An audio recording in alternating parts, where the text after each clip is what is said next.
Hey, what's good, everybody? What's happening? What's popping? Welcome to episode 104 of the Bacchanal Podcast. The Bacchanal Podcast is a fusion of hip hop, video games, comics, music, and nerd culture all rolled up Stuttering into there. Fusion. No, I'm doing pretty good. All right.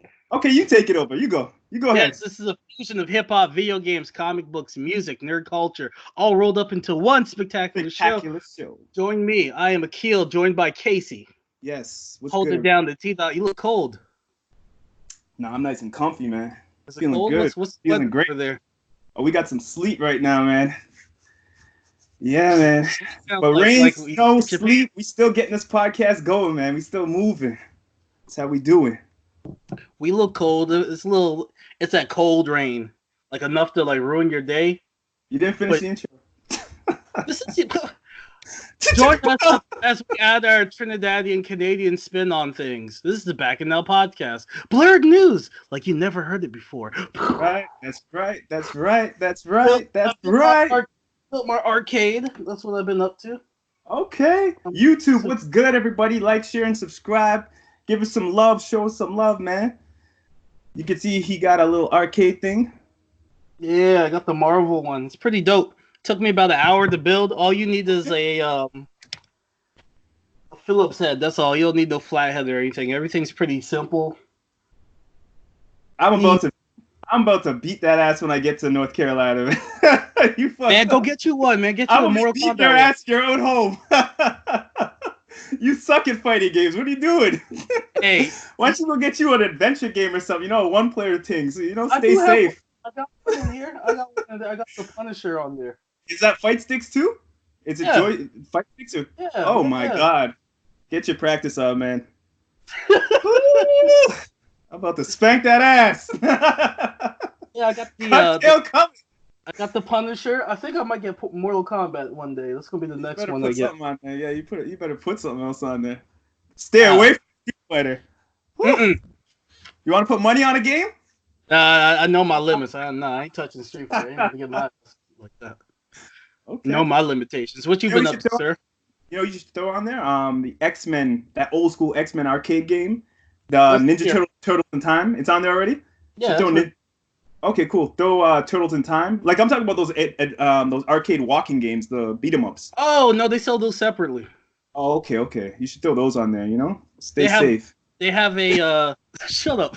There's a Ninja Turtle one that you can buy. That Oh, has 4 separate controllers. That one's like $3.99 though. yeah. Stay safe though. You know. Well, you're gonna be like, why did I buy this thing? Casey's rinsing me in this game every Yeah, couple. right. Just me in this thing. Should have just bought a paddle, like I said before we recorded. How many months I got to practice, man? Yo, you better get your practice on. You better learn about all the little tricks. Do you man. see in the background? I got the Punisher. Yes. Yeah, so the Punisher is a nice little adventure beat 'em up game. I'm about to punish him. Ah, shut up. Shut up. Anyways, what you been up to, sir? Hey man, I've been good, man. I've been playing. I got Killer Queen Black on Switch. I remember I was telling you about that before that came out. It's a super popular arcade game in arcade bars and shit like that. It's a great game. It has the online capabilities. It's like 4 versus 4, and it's a dope battling game where you have 3 different ways to win. You could either use combat, you could take the little balls that come and stick them in the spots to win the points, or you could use the snail and get to the racing point. So it's just chaos of what the strategy is going to be. You got to communicate. You got to be moving. And it's a really fun game. It's super underrated on the Switch. I haven't heard anybody really talk about it. Not a lot of people don't know about it because there's not very many arcade bars really around anymore. But it's a super popular game, man, if you were to go to one of those spots. So I would honestly say check it out. They should have been smart. They should have either dropped it as a demo on Switch to let people get a feel for it, or they should have made it like that Tetris 99 game where they just dropped it for free because you're paying them the yearly thing for it. And then everybody could at least play it and then maybe get like, you know, little costumes or different Little looks for your DLC. characters. Yeah, you buy that type of stuff. But they should have just threw this out there to get the culture of that style of gaming going with the Switch, because this is a game that is a must-play, in my opinion, online. People should mess with it. So Black Friday was a bust for me. I didn't really buy much. Let me tell you the foolishness they were doing. So you could buy each Dark Knight movie separately, 4K, $9 each. Or you could buy the compilation that has all 3 for $69.99. So guess what I did? I just bought Dark Knight. Yeah, That's what all the I hell? needed. That's all I needed. I was like, wait, $70?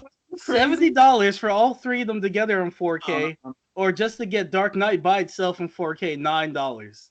But Akil, it comes in a nice, beautiful package So, of all of them together. no, You I'm know? good, man. I was like, out of the three, this one's the masterpiece. Let me just Yeah. get Dark Knight, and Ooh, the rest I already have on Blu-ray. I'm good. I don't need the other two in 4K. wow. I was watching that movie the other day, and shit, that movie still got it, man. Yeah, That Dark Knight still got it, man. That movie's still fire. Joker is still the best. No contest, man. No contest. He is the best Joker we've ever had. So yeah, Black Friday was a bust, man. Like It was a bust. I went to Walmart. They said that they had Aladdin on 4K, $7. I was like, dope. And they also said they had Avengers Endgame for $7. I go there, they had none of that, bro. They had it on DVD. Oh Lord, the lies. Their ad was lying, bro. Yeah, all these things are manipulating lies, man. It was just trickery. No deals. I bought like 2 pajamas for my son, and I bought him a Star Wars book to read.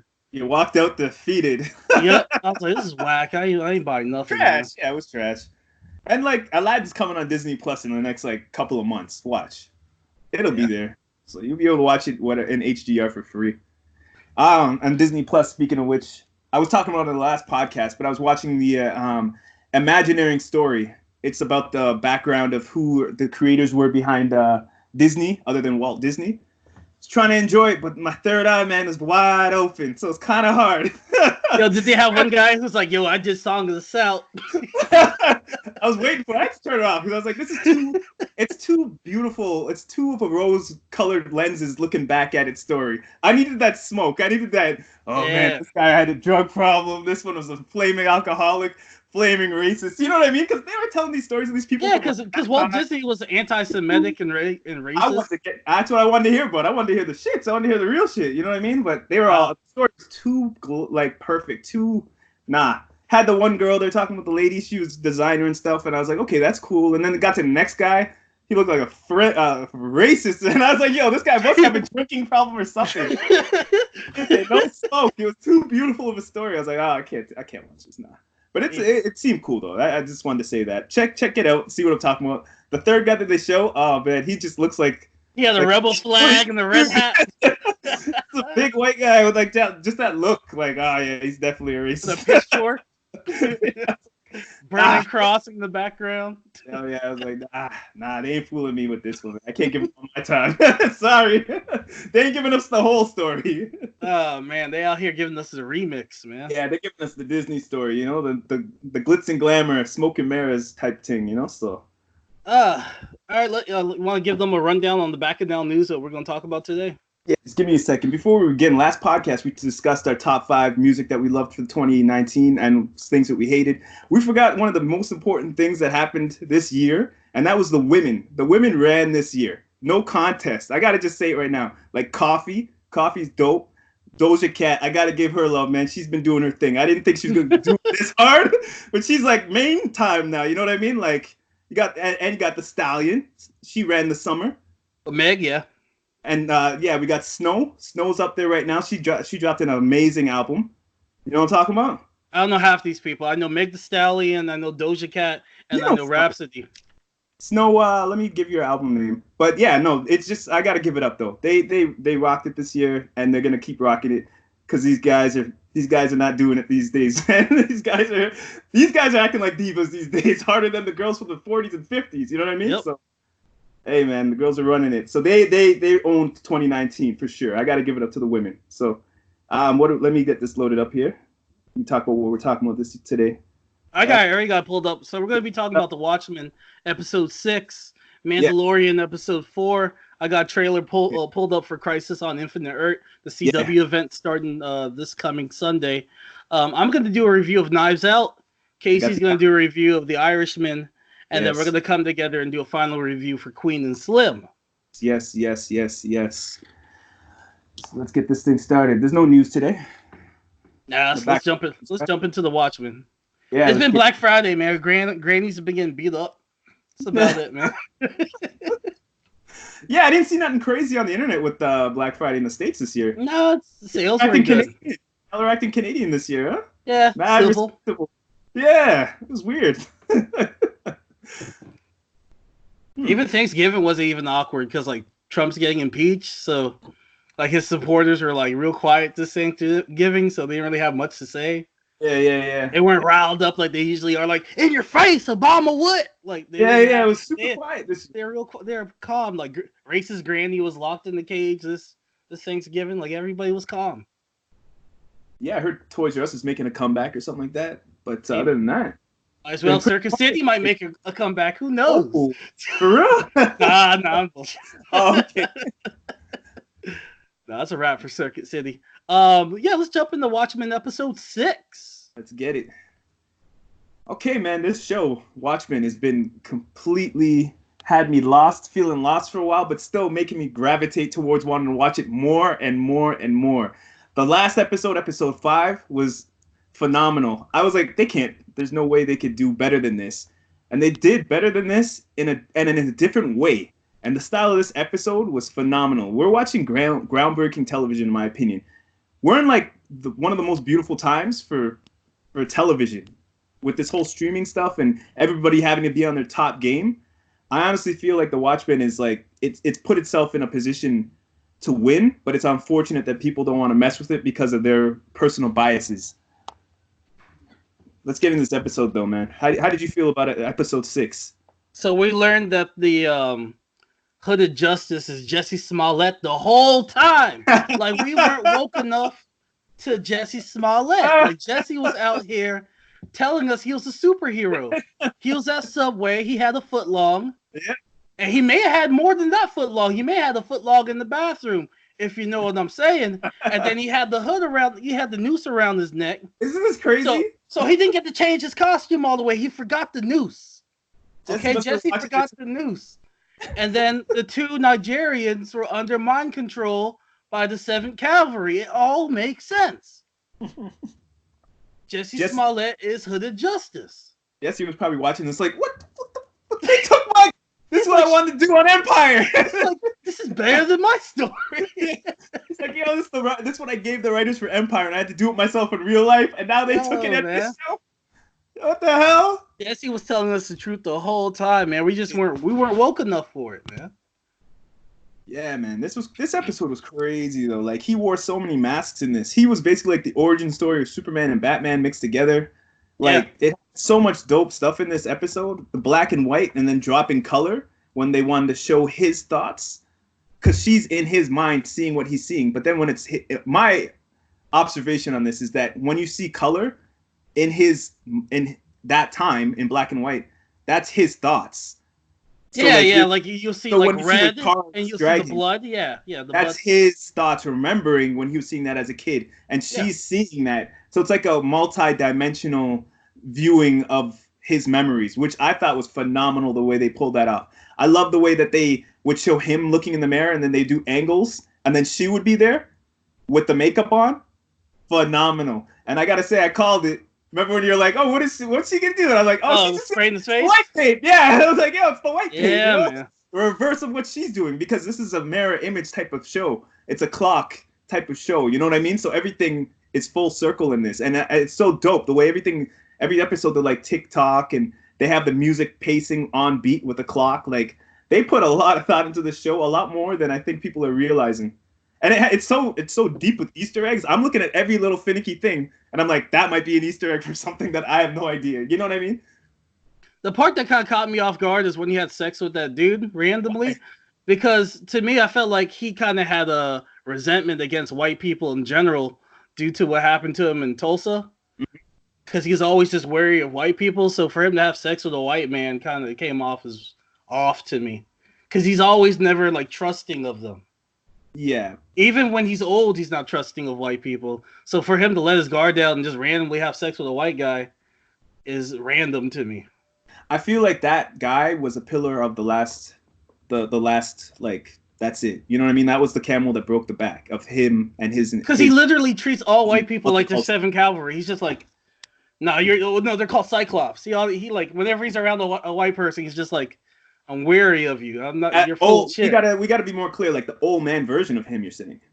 Even the younger version of him was wary of white people. Yeah, but at first I think that guy was like the camel that broke the back of his beliefs. After he got beat up and got the noose around his neck, he was worried. He was like wary of all his colleagues and just all white people in general, because he still has that. He has that built up resentment due to what happened to his parents. Like, yeah, and those same guys, the same night tried to hang him and like just did some crazy stuff to him.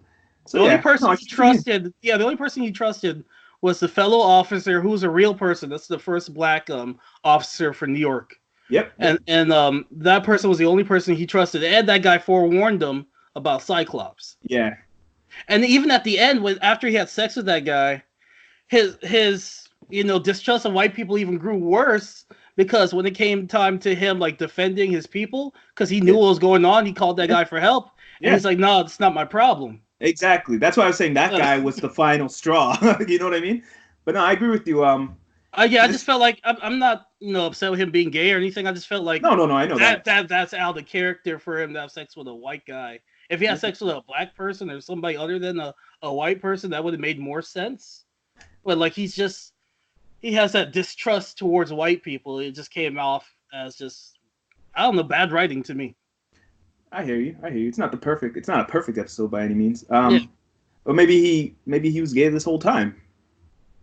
Probably he wears so many masks, so maybe he's gay or bisexual. That makes sense, because all these different personas he's covering. But my thing is the whole race thing, because he sees the world as in black and white. That the whole scene of it being black and white is how he sees the world. He sees the world as black and white, and the only color he sees is red, which is blood, and it's usually something that's alarming. Like he'll see something that's red, and it'll be like a body getting dragged, or something that's red that could be something that could be possibly harmful in the future to him.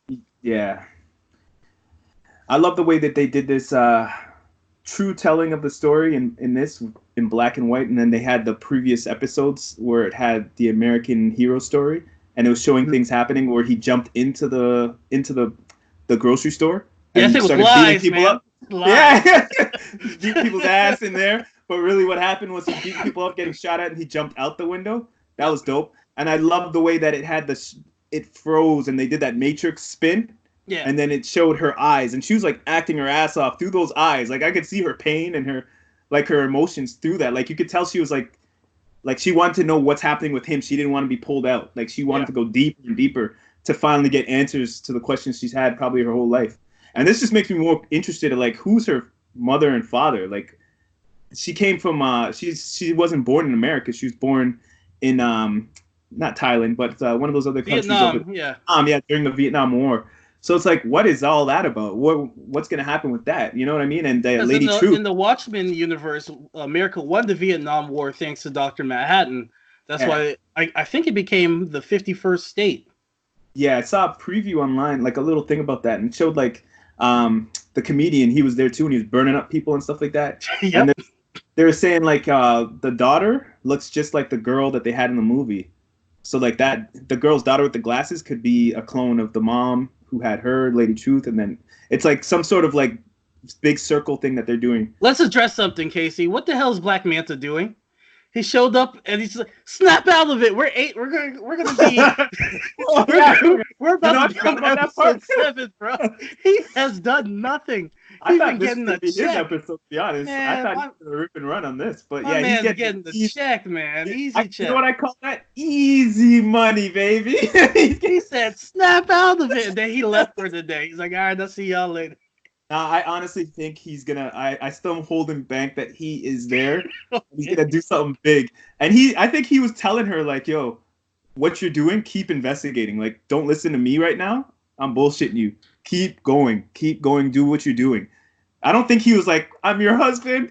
We love you. We're waiting on you out here." I think he was like, "Yo, dig deep, keep going, baby." Okay, I think you're building a bigger role for him. I'm hoping there's something because. My guy's a housewife and he's proud of it, man. Let him be a housewife. He's happy. He takes care of the kids. He cooks.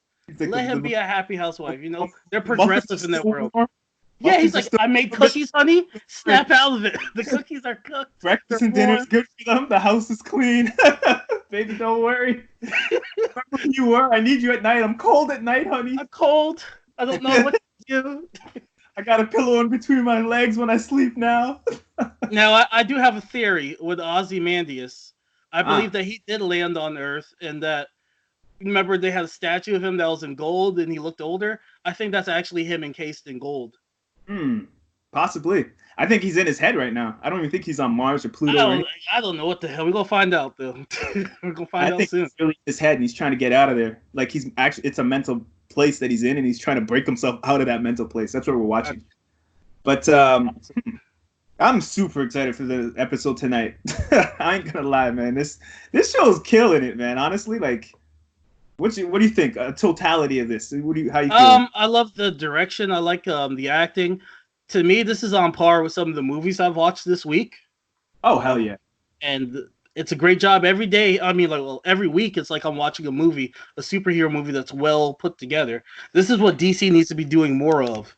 What DC has, they have this is the stories we're talking about that they have. Like, they could be rocking with. Like, they own everything. It's not like it was like Marvel where they own pieces and it's like, oh, this seriously important character to this story is not ours, so we can't do this whole thing right. You know what I mean? They own everything. They could twist and do whatever they want with all of their properties.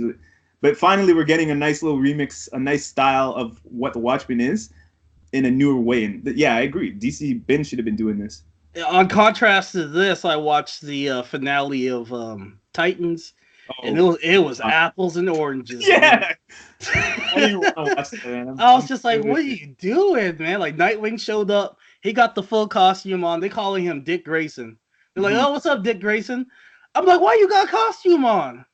Everybody calls him Dick Grayson.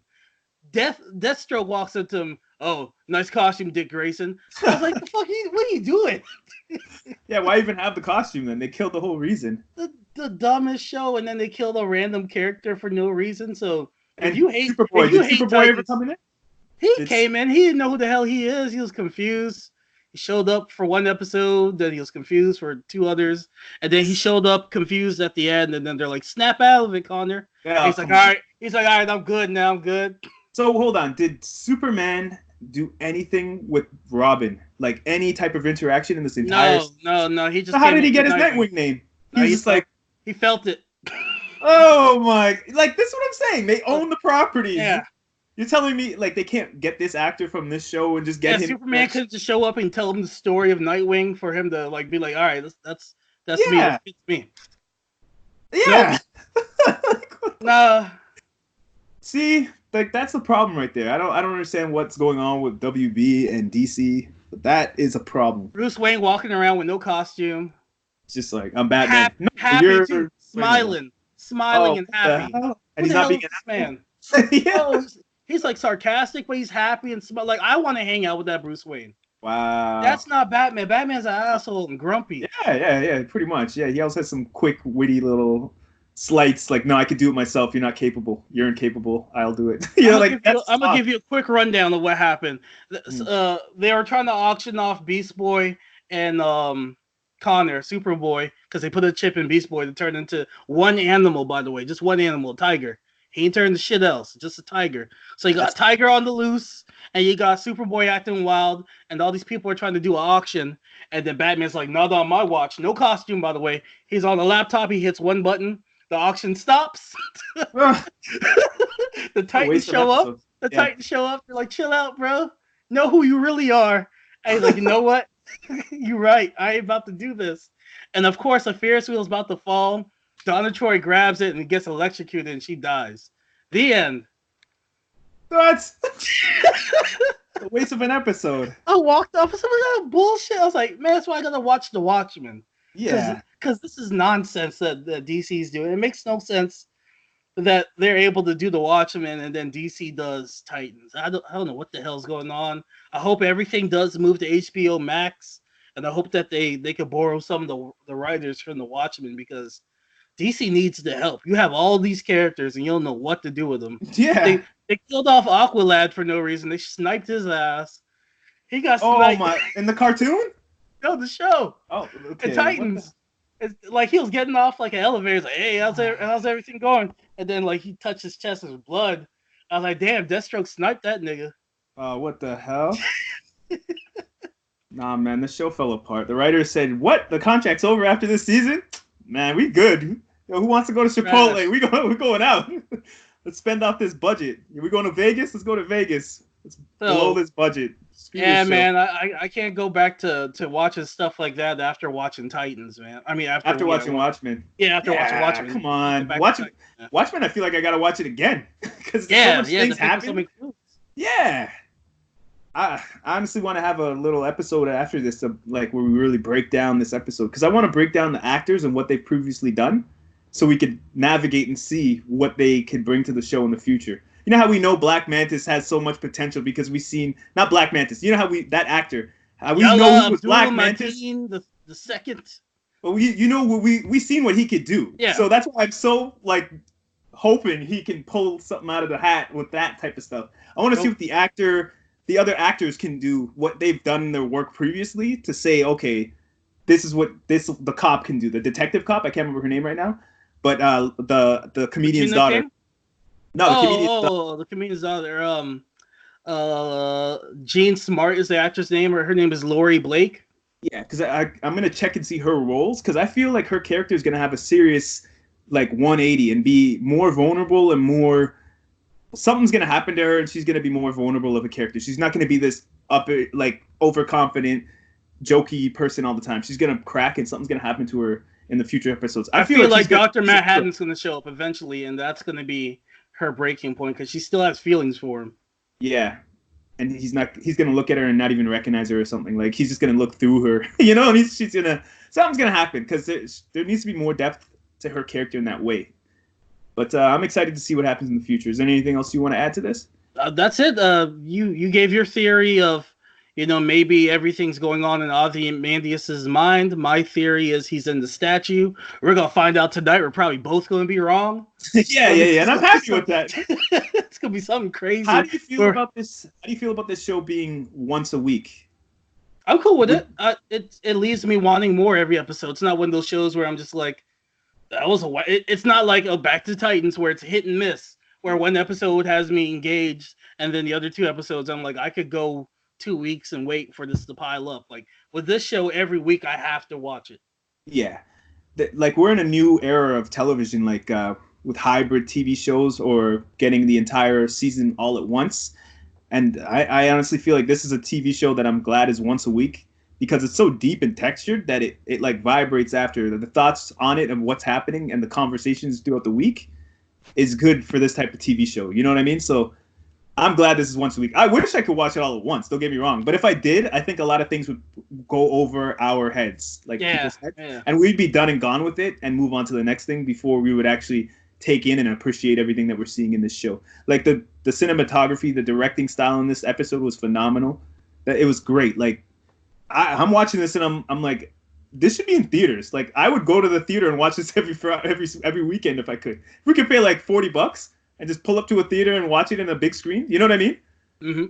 Like there's something interesting that's happening in this media right now, and I'm excited to see where it goes. But I'm good with this being once a week. Don't get me wrong, I would love it all right at once, but I'm good with this. I'm happy with this. Because we digest it better. Like there's a lot to take in per episode. Exactly. Like there's shows that I enjoy too that's not as deep, and I could go for 2 episodes a week. Maybe a Friday. We're gonna get into that next. Maybe the Tuesday and the Friday. A two a week type of thing. But yeah, this is a show that I'm definitely loving, and I can't wait to see more. All right, let's move on to Mandalorian episode 4. Yeah, this is the show I'm talking about. I need this like twice a week at least. Like come on. Yeah. This show is great, man. It's got heart. It's got a lot of character development without even showing the man's face. And they're introducing new characters in a dope way, which is an old school classic way of just getting into the shits, and now you know who I am. You know what I mean? Like, it's dope, man. We finally got to see a new character. Do you want to say anything? Anything else? You think they're relying too hard on Baby Yoda? No. You think so? No, it's just sometimes I'm just like, could we do an episode without him? Or he's the comic relief. Don't get me wrong, I love some Baby Yoda. yeah. But I'm just like, are they going to end up like using him as a crutch? Like whenever something bad happens, we're going to see Baby Yoda like, all is well, I'm going to go chase the frog. Well, in this episode, it felt like he was basically just trying to get rid of the kid for now. Like it was like we just left off that he just saved the kid in the 3rd episode. So in this episode, he's already trying to pawn him off. Not like he's trying to hang out and it's not working out for 5 episodes.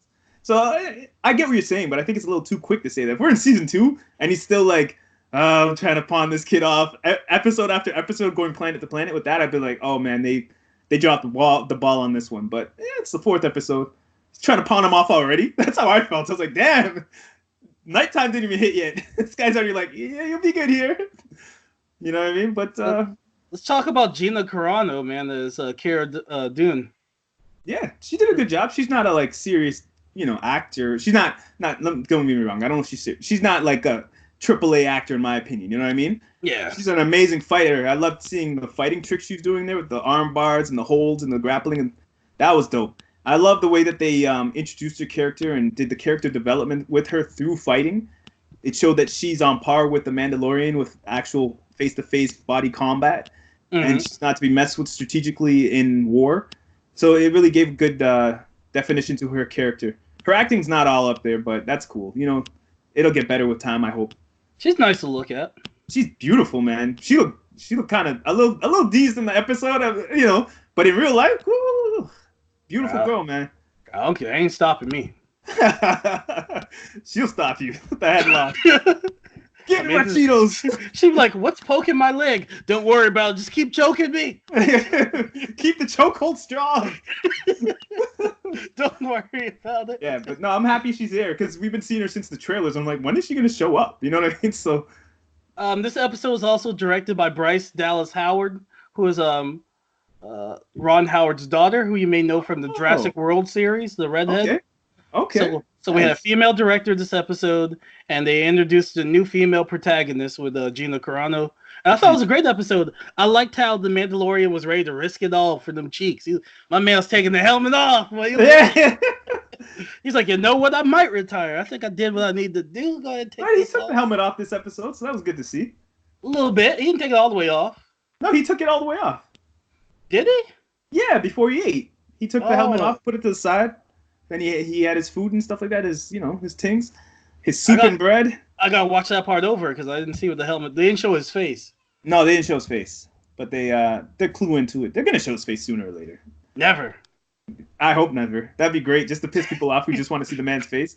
It's a smarter move. I think it's a smarter strategy to get multicultural followers in the show. More people can identify with the character. Because like if you see that he's just some white blonde guy, everybody's gonna be like, he's just another one of those regular heroes. But now you can't see his face. Selling toys, everybody's gonna want this toy. Everybody's gonna want the Baby Yoda toy. Everybody's gonna want all those different combat Mandalorian guys with the different guns and all that type of stuff. All those toys are going off, man. The T-shirts, I'm sure people are trying to make graphic designs of the different T-shirts. It's winning right now. So I think it's a better strategy to do it like this. Maybe show his face in a movie or something. Save it for that, where you're like, wait, that guy's saying stuff that sounds familiar. And then after you're like, oh shit, that's the Mandalorian. He's just 30 years older. You know what I mean? Like, save that for something way bigger. They'll just blow your load on like the first season. So I could see them rocking with it. Season 2 maybe shows face after a movie. Like Master Chief with Halo. You got to use your imagination. Yeah, exactly. And they basically jacked from Doom and Halo jacked from Doom and Boba Fett anyways. So what was the standout for this episode? Did you like the fight scene in the village? I liked his actual character with the girl. Like him actually showing that he has heart and he empathizes with them. I like the way that the guys came and traveled all the way to get him. And he was like, nah, get out of here. And then they're like, oh man, we traveled days to get here. Just showing them cooling out. And him being comfortable with a robot driving him shows his growth and development as a character. And he could actually sleep. Like if you went through something traumatic as a child and you see something that looks like your enemy, you're going to feel a ways. You know what I mean? He's just like, man, take a nap. So it was kind of interesting. It was like, usually he would be like, no, I'll just walk. You know what I'm saying? I'll fly. Who the Mandalorian really reminds me of? It reminds me of The Witcher. Yeah, see, I haven't played that game that deep, but he does remind me of The Witcher. I see what you mean. Like, he's taking contracts. He's really serious about like his armor and stuff. Like that's his religion. That's how like The Witcher is. Like he's serious about his Witcher gears. He has a silver sword, his steel sword for the humans. He's always wandering, and every contract he does, there always has to be some type of money involved because that's the Witcher way. You don't do bullshit for free, unless you're playing like that, and then you're playing like a pansy because you gotta get money. You're gonna starve while everybody's good. Yeah, no. So yeah, so to me, like this is like futuristic Witcher, so that's why I'm like fully invested in this. I'm like, this is great. Yeah, the show's going great. What was your standout scenes? Baby Yoda again when he's sipping that soup. Yeah, they made a meme of him actually. Has a meme out there right now that people are like making where it shows him with the soup and they're like, "This is my mom on Christmas morning watching us open up our gifts," and it shows him with the soup. Yeah, you know, like stupid shit like that. But it's just a meme that's out there. It's pretty funny. That kid's gonna sell, man. Those toys, oh man, I want to invest, make some bootleg toys before they drop the real ones or something. Hey, I already have stock in Disney, so I'm good. Yeah. But I'm ahead of the game. That kid's about to make a lot of money for Disney. And you don't know if it's a boy or girl. Yeah, we don't know his name or her name. We don't know nothing. We don't know nothing. We just know it's green and cute. Yeah. That was funny. He was hitting all the buttons on the plane, and the plane just and like almost fell. That was great. Like I like those little moments, you know, because I know they're gonna win the battles. I know the strategy is gonna work out. I know they're not getting murdered in like the 4th episode. So the little slick character development parts are great. Every scene with Gina Carano in it was great to me. I was glad to see her. Yeah. I want to see more of her. I'm sad that she's only in 3 episodes. So spoiler alert. I just read that on IMDb. so yeah, they only have her listed for 3 out of the 8 episodes. So that's okay. That's fine. She's already working on season 2, she said accidentally in an interview. So well, she doesn't die. All right. Yeah, exactly. Whoops. So she'll be back. And I'm sure the robot from episode 1 will be back because he's in all the promo, all the pictures. So they're just probably smart. Yeah. And I'm sure dude from Rocky, I can't remember his name right now. You got the IMDb with you pulled up right now, right? So you can see their names. Yeah, the what's that black guy's name? Carl Weathers. There we go. He's listed for only 2 episodes, so he might be done. Oh wow. We'll see. I hope so. He's great in the show. But no, this episode was great. The battle was great. I like the way that it actually had a AT-AT. That's what they're called, right? Yeah, I believe so. That was dope, man. And seeing it after the war. So it's like these the goons in the block just took that thing and they're just pushing it around the city. Like that's what's happening. People are using like the Empire's weaponry that's just fallen and broken down. They're taking and putting it together and making things and taking over little towns with the stuff. Kind of like with the first Spider-Man movie where they're taking that alien technology and making weaponry with it. That's pretty much what they're doing with the Empire right now. Yeah, very similar. But it's interesting to see how that's happening, man. Because it's like the Jedi saved the galaxy. Nobody even knew, and they didn't put their flag down or put any proper government in place to be able to keep the people of these planets sustained. They just said, "Oh, we're good, whatever." You know, it's like what kind of hero was that? So like Star Wars has something dope, a dope potential that they could really work with that I've seen them talk about in previous like movies like The Last Jedi, like with the politics and stuff. They could really do something great, but they haven't grabbed that ball yet and really ran with it. Because the Jedi is not completely good, man. Even if they could do that and not have an answer, but the Siths can create an empire and create, you know what I mean, and back and push something that is keeping everything in flow. That says something about the Sith and the Jedi, where there are serious holes in the Jedi. There's a balance. You need good and bad. Yeah, but the Force. Yeah, but you know, like the Rogue movie was a great in between of that. You know what I mean? Yeah. So hopefully they see what that potential is that they have, and they can build on that instead of continuously just making it Jedi save the world, and then the world is just like, okay, we're good, but it's not good because they're not creating anything to keep things sustainable. So I hope these adults writing these stories now will grasp that and move forward with it. Because what we're seeing, the little things in this story right now, seeing the stormtroopers in dirty clothes, just protecting. Well, I like dirty Star Wars. Yeah, you know, they're just trying to survive. Like they're just making a living now. They're like, yo, we have to. So it has like little mafia pockets in these towns and little like, you know, goons taking over small villages like with the old Empire tech. I'm hoping they do something really smart with that in the future. Because I'm liking what I'm seeing with story development right now. All right, you ready to move on to our next topic? Yeah, let's do it. So CW has Crisis on Infinite Earth. I'm actually excited for this because it seems like they're actually finally putting effort towards something in the CW because everything's been pretty damn mediocre lately. Mm-hmm. So for them to actually put some effort, unlike what I saw with Titans, I'm glad. So Crisis on Infinite Earth is going to be starting soon. Some of the characters we're going to be seeing is Kevin Conroy, who's been the voice of Batman forever. He's going to be giving us the Kingdom Come inspired Bruce Wayne. We have Tom Welling from Smallville returning as Clark Kent. We have Erica Durance from Smallville as Lois Lane. Brandon Routh from the Superman Returns movie. He's coming back as a Kingdom Come Superman. John Cryer is going to be back as Lex Luthor from Supergirl. We have Black Lightning. We have all the characters from Black. I think his daughters are going to be there as well. We have Jonah Hex. We have Lobo, and plenty other DC TV universe characters are all going to be coming in to this one event that they're going to be having called Crisis on Infinite Earth. It's going to start December 8th with Supergirl. And then December 9th, we're going to have a Batwoman Part 2. And then December 10th, we're going to have a Flash episode. Then they're going to take a break until January 14th. They're going to hit you with Part 4 and Part 5 with Arrow and Legends of Tomorrow. They're actually saying that this is going to be the finale of Arrow where he dies. Thank you. Is this the finale of all this? It might be the finale of everything. Because, okay, Crisis on Earth was I think it was an 80s or late 70s comic book that came out, and that was the first big revamping, to my knowledge, of DC Comics. And then they came back better than ever. So, like, I'm hoping that's what this is. I'm kind of pissed that Kingdom Come is going to be on a TV show. That's a storyline that should be on the big stage, on the theaters. Just revamp it on the theaters with new actors and everything. But anyway, I'll digress. They're not doing the story. They're going to just grab characters from Kingdom Come. I know, but still, it stains it, because it's like now you're going to have that in your head of like, oh, they did this already, this storyline. To me, it's like, yo, that's something I want to see fresh and done brand new. But hopefully we still get that. Right. What's going on? You want the trailer? Yeah, I was just finishing my thoughts. Oh, finish it. Go ahead. Yeah, no, I don't know if this is a good thing with them doing this, and I hope that's it for this CW shows like this, because they're running DC stories through the trash right now, man. Honestly, that's how I feel about this. It's all ad selling. But anyways, let's play the trailer.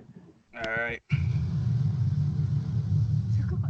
second when the Earth dies, it's gonna save the universe. This threat brings the annihilation of... Oh, she got killed? What the hell? Killing everybody, man. It's the light that lifts us out of darkness. We might lose the planet, but we can still save the people. It's not time. The battle... They're gonna show you a CG Christopher Reeves. That'd be dope. Yeah, so they just had a cool idea. Little teaser. It's a cool little idea, but damn, man, I want the stories to be great. You know what I mean? I don't want them to just be thrown on the wall just because it's something. Because they're wasting their ammunition. You know what I'm saying? I see the effort behind it, and it looks good, but I can see them messing it all up. And using a lot of their good content on junk. And then putting a love triangle in there or something. To sell ads. To stretch it out to sell those ads, man. God. So that's my one little gripe with this, man. Just make a HBO WB something streaming thing and then make the movies dope. Like, but they did that before, and they didn't make them dope. They're just like, we're gonna give you Titans. Yeah, but Titans was good at first. It wasn't crap, but it was promising. You know what I mean? Yeah. They just fell apart. Swamp Thing was good. Yep, and then they ran out of budget. Yeah, man. It's like, come on, guys, get it together. Like amateur hour over at DC, man. And they have all the sauce. That's what bothers me, man. It's like, what's going on?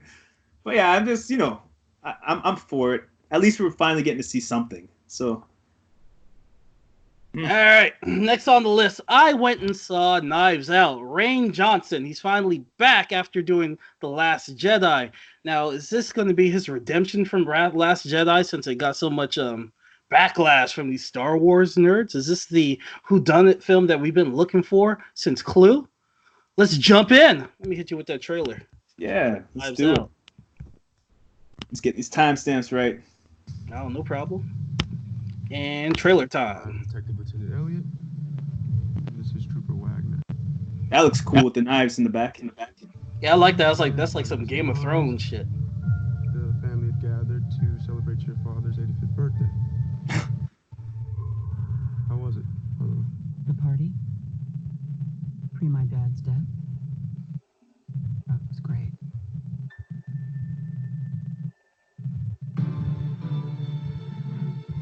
The movie should have been called "White People Be Scheming." So, looks like a dope cast. Yeah, very great cast, great ensemble cast. Can we ask why? Has something changed? You may know her from Hereditary. Yep. Pull this up. One of his family killed. Is that what you're suggesting? You all love twisting the knife into one another. Up your ass. Oh, very nice. Matter of fact, eat shit. How's that? Eat shit. Eat shit. Eat shit. Definitely eat shit.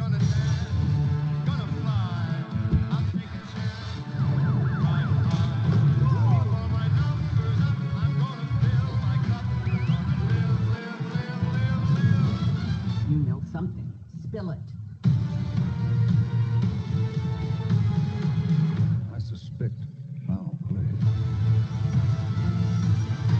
I have eliminated no suspects.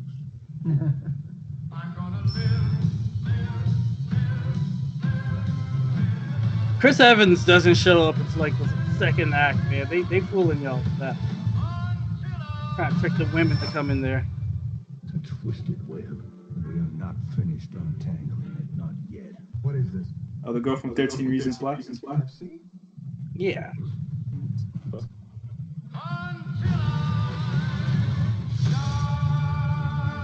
Knives! Okay, Knives Out. Stabbing. Jeez, with a big cast. Holy, the checks must have Yes. been. We got a huge ensemble cast. So first on the bill, I'm gonna hit you with Daniel Craig. Yep. Benoit Blanc, I believe is how you pronounce his name. He's the detective on the case. To me, he thinks he's smarter and suaver than he actually is. His character has a southern drawl, so he's trying to he's hiding his British accent by talking real southern like this. Why? Why do that? British people like talking with southern accents. I think so. His character has a southern drawl. So this is based in America. It's based in America. Yeah, it's in America. So his character's always like this. I'm out to find. It's just like, oh. So yeah, his character's kind of cartoony, man. Like I don't get that. I don't get that anymore because like we're in 2019. Like British people been here. British people been in the States. You know, like people are all over countries. Like you could be British and in America being a detective that is, successful in life.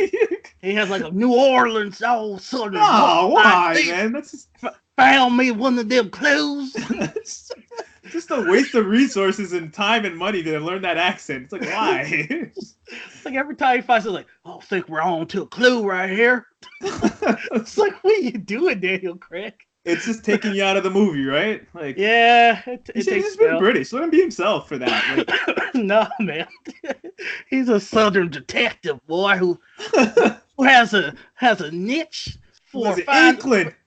He's like, there's a real true inkling. Like he's the type he'll find mud. He's like, some fine mud right here. That mud came from over yonder. We gotta go over there and search. Yeah. He seemed like he's super overconfident in the trailer. Like yeah, he's overconfident. He's eccentric, and then that cartoony southern accent, man. It's funny though. Chris Evans, man, they lying to y'all. He shows up at the second act. Like he shows up late as hell. Like it's like he just finished doing Endgame, and he just walked on that set, and he's just like, all right, fuck it, I'm gonna be here. So do you think he was acting in this, or do you think Chris Evans was just finally being himself on camera? Because what I seen in this little trailer, it looked like he was just being himself. No, he's just being like, when he was doing Fantastic Four, when he was playing asshole, he's just kind of being him. He's being himself. Yeah, that's jokey and more just like whatever, snapping on people. Yeah, that's what it looked like in the trailer. That's what he's like in the interviews I watched of him and the behind the scenes of Endgame and the Avengers movies. He's not stiff like Captain America. He's more like more bubbly and joking on people and grabbing people and you know what I mean. So that's him. That's him. Okay, he's just doing his thing. Doing this thing, he's having fun. Yeah. Anna de Armas, she's from Blade Runner that we're talking about. That's the one with Ryan. Why are you looking at your lips so many times, though? This guy's like. Why are you looking at my lips? Quiet, boy. Look kind of. This guy was like, let me get to this next name So she's the caretaker to the guy that gets murdered. Okay. Jamie Lee Curtis, she's the daughter. She plays Linda Drysdale is her last name. Yeah. Right, Michael Shannon from Man of Steel recently. He's Yeah. the son. Boardwalk Empire.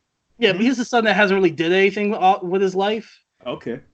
Long story short, Grandpa finally he has it with his shitty family. He's like, look, I've been taking care of all you guys, cutting you off. I'm cutting you off. I'm cutting this one off. I'm cutting this one off. I helped you guys enough. It's my birthday. I want to go enjoy some cake. Cutting all you guys off. I'll see you later. He shows up dead. So the whole family's a suspect since he cut everybody off. So there's a lens on everybody. Yeah. Don Johnson's playing Don Johnson. If you're familiar with Don Johnson. Let me look up his name. You've seen him recently. He's in the Watchmen. Got lynched. He's playing the same guy. You remember when you saw him in Django?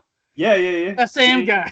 Yeah. Same guy. Scheming, up to no good, terrible husband, cheating on his wife. Don Johnson. That's who he's playing. Keith Stanfield. Who's who? Who's Raul Castillo? Raul Castillo.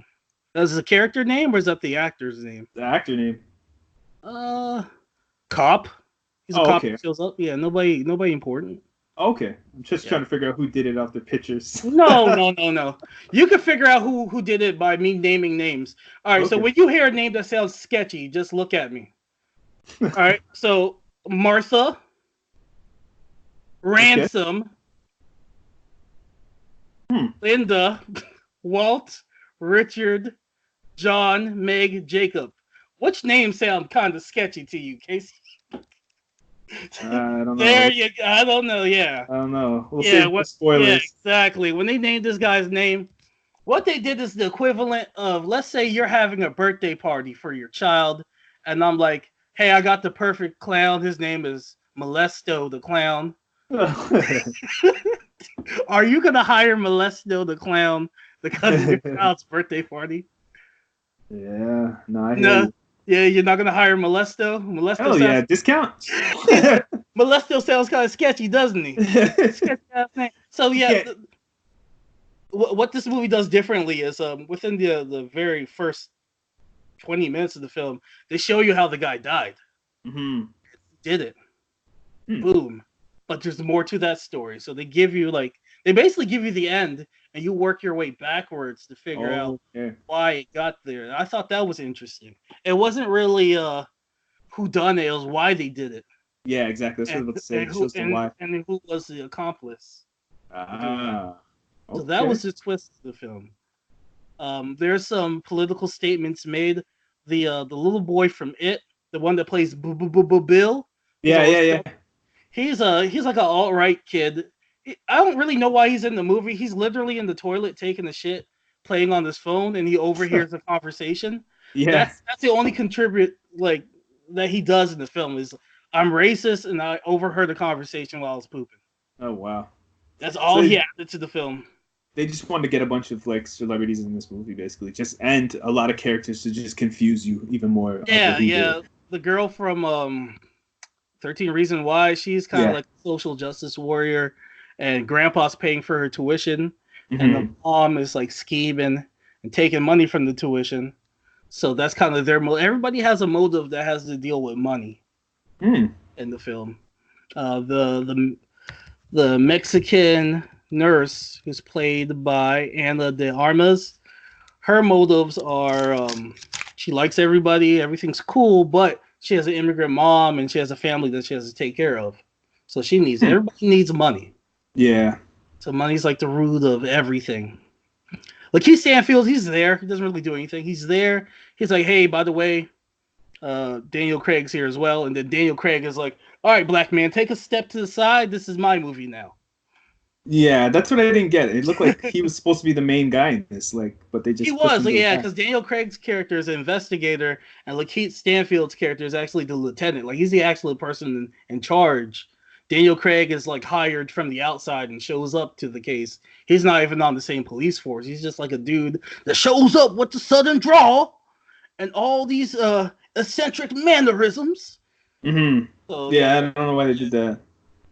I had to add some cartooniness to it. The comedy, for the most part, works in the film. Yeah. It's one of those things where Some people may not get the plot twist. I saw it coming a mile away.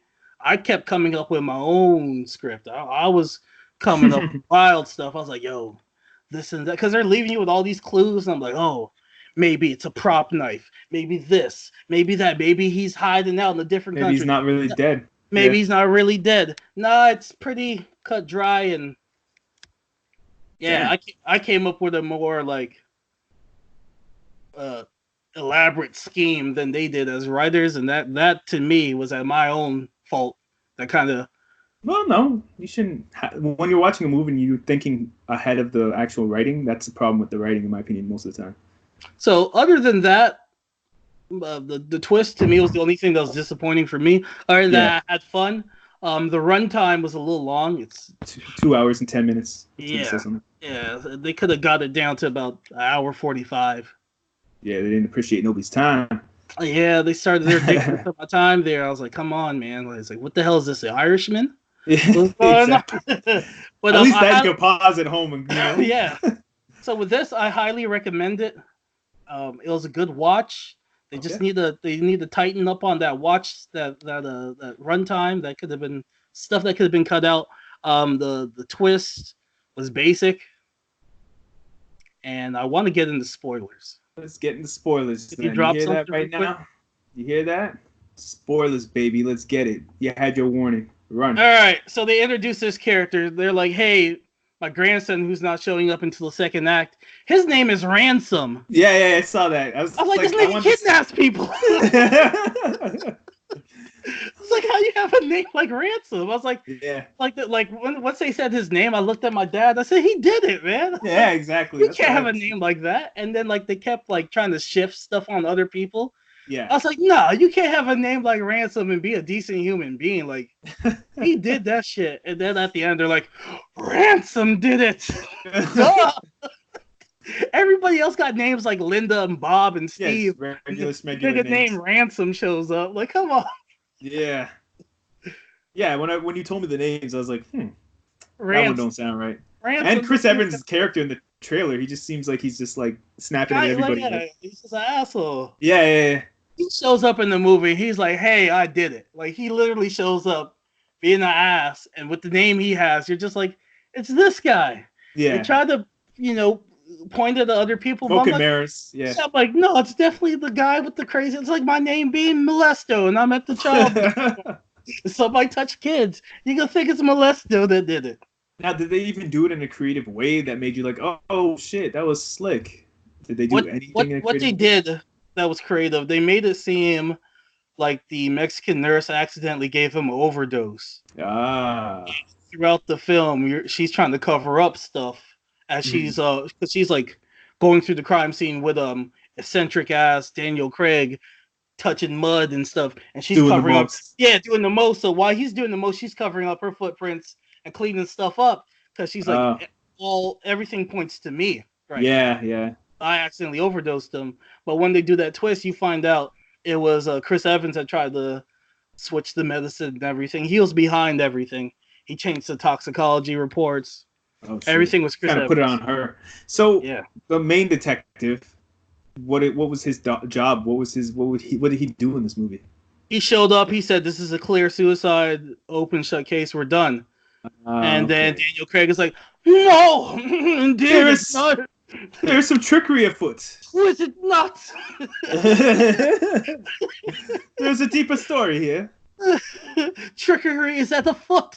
Yeah, but he was right. He was right. Well, it's a joy to watch that fake ass Southern accent. For me, at least, I thought that shit was funny. Indeed, that's a fake ass country accent. So you can tell he was hamming it up. He was having a good old time. Like when he does Bond, he seems miserable. Where he did this movie, he seemed happy as hell. Like he was having a blast. You didn't have to work out. You didn't have to eat. No, man, he had a little belly on. Showed up. Yeah, he just showed up. That guy was happy. Fun. Yeah. Southern. Now the cinematography, the lighting, the trickery with the screens, the sleight of hand. Did you notice anything that stood out for you in those categories? No cinematography for me. It was just like, oh man, yeah, it was like, oh, that's a bold step. Like it was. Did anything in like Last Jedi really stand out with you, cinematography wise, besides like the slow motion with the spaceship? I like the first scene where the bomb was falling, where they blew up that the big plane. That was cool, but no, it didn't really have anything that was like, oh my god, groundbreaking. Yeah, it was good. Yeah, nothing in this like. I was like, oh, like I was just like, okay, that's shot fine. Mm-hmm. Okay. Yeah. So what would you say? You want to see it in the theater? You tell people to pay to see this in theaters, or wait until rentals? I think you could enjoy it best at home. Okay. But it's worth watching in theaters as well, so I'm going to give it a 8. Okay, nice. I thought it was great, minus that plot twist that I saw coming a mile away. It's just that runtime is going to be a little hard for some people. It got good ratings on the Toronto International Film Festival in October when that came out. So yeah, it's not a bad movie. That's why I was like, I want to see it. I didn't dislike it. It was just like they could have did more with the twist. Like the dude's name was pretty much, "Hey, I did it." yeah. A name like Ransom, like come on, like his name could have been like Kidnap. Yeah, like it's this guy. And the trailer pretty much is like, "Hey, this guy did it." When you watch the trailer, who'd you think did it? Yeah, no, I told you. I was like, Chris Evans spilled out weirdly. Chris Evans being an ass. It's Chris Evans. Yeah. Like, there's a movie on Netflix from Adam Sandler that people should check out that's similar to this, like a whodunit murder mystery. Yeah, the murder mystery. And it's actually not bad. It's not a terrible movie. I would say check that out if you have an itch for this type of movie. If they told me it was the racist nephew that was in the toilet, that would have been a plot twist. I didn't see racist nephew doing that. That caught me off. But like Chris Evans, I'm like, you're the obvious. Yeah. The obvious. Like that watched the trailer. Yeah. Him and Don Johnson were obvious suspects. Because Don Johnson's a scumbag all the time. Yeah. And Chris Evans' name was Ransom. So those are like my two. And it ended up being all of those two. So I'm just like, come on now. If it was like the girl from 13 Reasons Why, like something, man. Like nigga named Ransom. I think I might name this episode the nigga named Ransom. Yo, his name is Ransom. So yeah, that's my one gripe. Like, why are you gonna name a character who's guilty, the most guiltiest name possible, in a murder mystery? Were there any characters that you wanted to see more of? Did you feel like any actors actually outshined any other actors? Like, everybody did their job. Like Keith Stansfield didn't really have much to do. Yeah. The Toni Collette from Hereditary, she was okay. She's kind of like the hippie daughter-in-law. She does her thing. She started a business from $1 million that she got from the dad. Yeah, everybody became has some type of money with her own thing, right? Yeah. Yeah, everybody has some type of like money investment that they stole from borrowed from grandpa. And then the grandpa played by I think his name was Christopher Plummer. He's cool. He's real laid back. Like usually in these murder mysteries, like the grandpa or the person that's killed is like an asshole. Like, like this guy didn't have it coming. He was nice. Like he was just surrounded by really shitty people. Yeah. He was cool. He was laid back. He was trying to help out that Mexican girl. Like I thought he was greasing her, but he wasn't. He was just a decent human being. Damn, yeah. Just died for no reason. He was just surrounded by wolves, man. Yeah, that's messed up. So he was cool. He was a standout. I kept hoping he was alive because they made a comment. They made a comment that he said something about some of his knives are like prop knives, and they show a scene where he cuts his throat. I was like, oh, he used the prop knife and like he's hiding out somewhere. Nah, he dead. So what's the point of the knives in the background thing? That big circular thing with the knives. It's from one of his stories he wrote. So he's kind of like the male version of Murder She Wrote. So he writes like these dope ass murder stories. Okay. All that stuff is from like his books and movies that he does. So it just look cool, so they just threw it in there. Yeah. I was hoping he used the prop knife. He didn't really die, and he dipped out. Yeah, that was dope. Yeah. Plot twist. Nah, he gave all the money away to the person. The Mexican lady. Yeah, and they're back in like Thailand or something, cooling out. Nope. Wow. It ends with the Mexican girl getting all the money, the house, everything, and then all those white people are mad at her, looking at her just like, we gonna get you. And that's how it. That's how it ends. Yeah, Knives And Out then 2. Chris Evans gets arrested because he accidentally admits to the murder. One other cool thing I forgot to say that I should have said before the spoilers was the character Marta. What they did with her, they had her like a human lie detector. So whenever she lies, she would throw up. So Daniel Craig What's the would point of use that?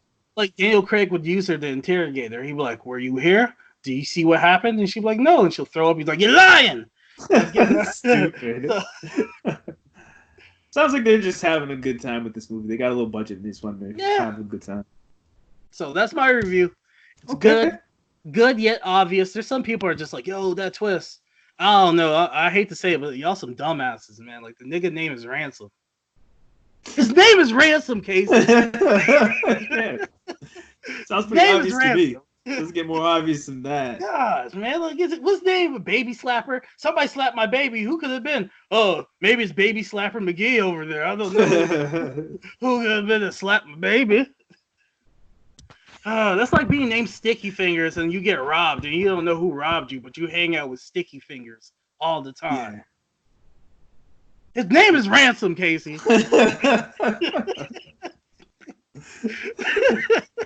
Yeah, it's like getting mad at Sticky Fingers for all the stealing, right? No, like, I didn't see that coming. I see you like such a great guy. You have a kind face. All right, on to your Irishman review. Yeah, let me get into the Irishman review. You pull up the get trailer? Yeah, let me pull that up. I didn't finish. Right, cool. Once it's not too long. Once the trailer is not too long. Like the movie? Yeah. A long ass movie, man. I couldn't, man. Okay, The Irishman is a rated R movie. It was about they say in 2 hours and 10 minutes on here, but I think it was like 3.5 hours. Oh, it's 3 hours and 30 minutes. They lying. Yeah. I think it was 3.5 hours. Like hell. The biography crime drama.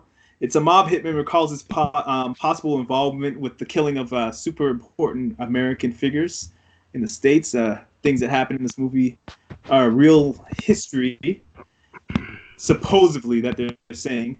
But this was a story, and people were wondering for years what happened to this super important figure in the States, and they finally revealed the answers. This movie's kind of like a retirement story for the mobster movies, which I always love these type of movies, like Godfather, a lot of other ones like that. It's always been something that I've always liked. Scarface, all these actors, they killed it in this movie. Where's the trailer at, man? What's going on? I've pulled up. This is talking about Jimmy Hoffa, who just disappeared. He's kind of like the Amelia Earhart for like our parents' generation. Like they would make jokes like, "I'm gonna find my wallet faster than I'm gonna find Jimmy Hoffa." Yeah, and exactly. stuff like that. Like they still never found him. They don't know if he died. They don't know if he changed his identity. So this story is kind of playing on that mystery of what did happen. This is Scorsese's tale of what he thinks may have happened. Yeah, and while doing that, it's a nice, dope-ass kind of retirement story to all these dudes who killed it making these mafia movies back in the day. It's an all-star cast of all the actors from back then. And it's Joe Pesci's last film after being in retirement for, I believe, 18 years. So it's good to see him. Echoing. Oh, sorry. It's over. They're all gone. Frank, it's time. It's time you say what happened.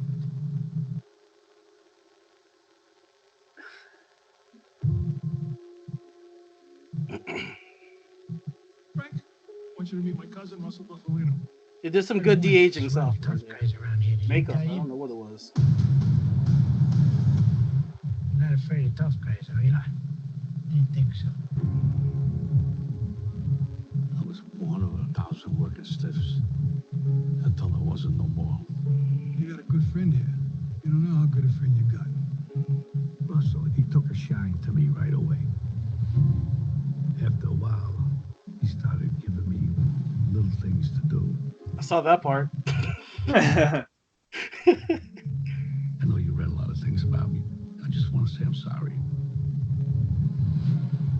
I know I wasn't a good dad. I know that. I was just trying to protect all of you. From what? You didn't see what I see, what I've been through. A friend of ours is having a little trouble. A friend at the top. Hiya, Frank. This is Jimmy Hoffa. Glad to meet you. Big business and the government is on the You want to be a part of this fight? A part of this history? Whatever you need me to do, I'm available.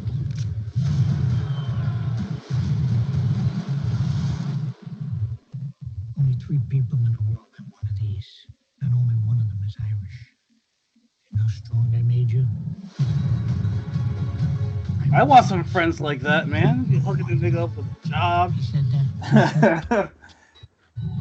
I'm worried nobody threatens Hoffa. I got records, I got tapes. They're done. I had to put you into this thing. Sooner or later, everybody put here as a date when he's gonna go.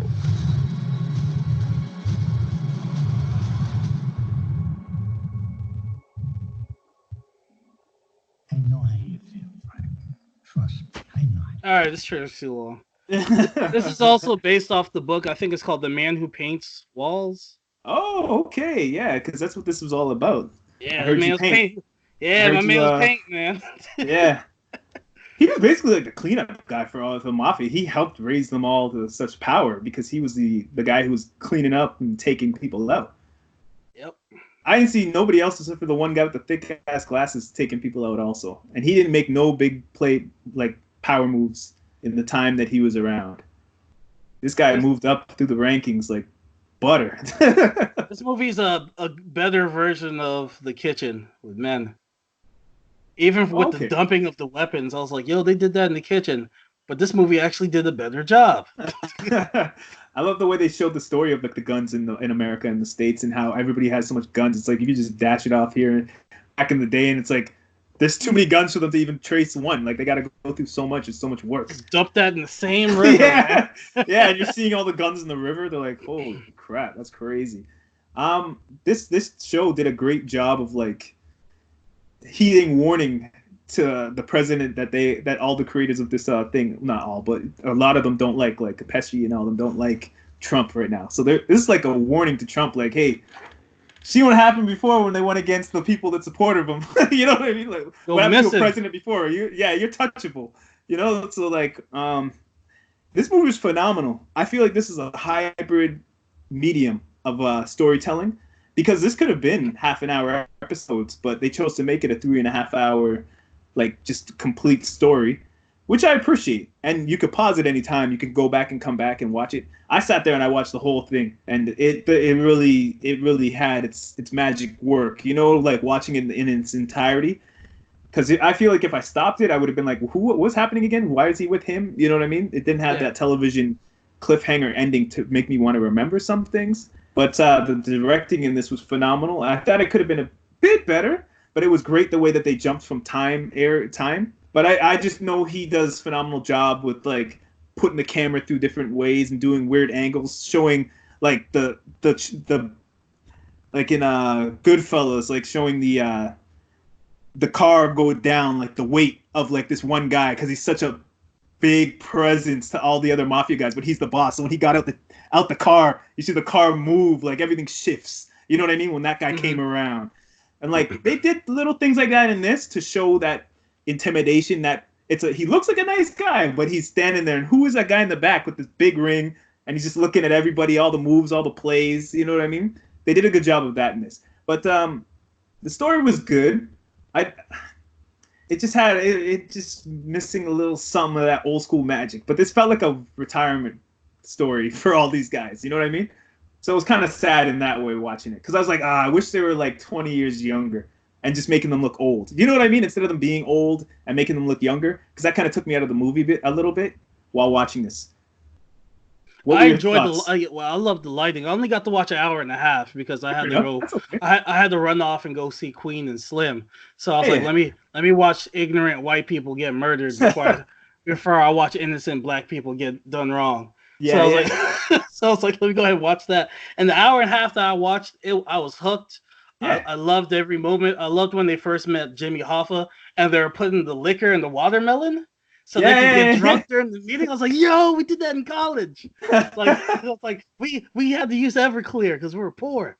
But it showed it showed Hoffa's like intelligence level where he knows the imagery of him, and he likes to knock people off balance with his habits. Like I don't want no drinking around me. It's not because he doesn't want to drink or he doesn't want people drinking. He just wants to have that power over that person. Yeah, the control. So to see that person go so far bending around to do the watermelon thing, and then to see this new guy, his true intentions, because he didn't eat the watermelon. He left the watermelon. The other guy was getting drunk, slap-happy drunk.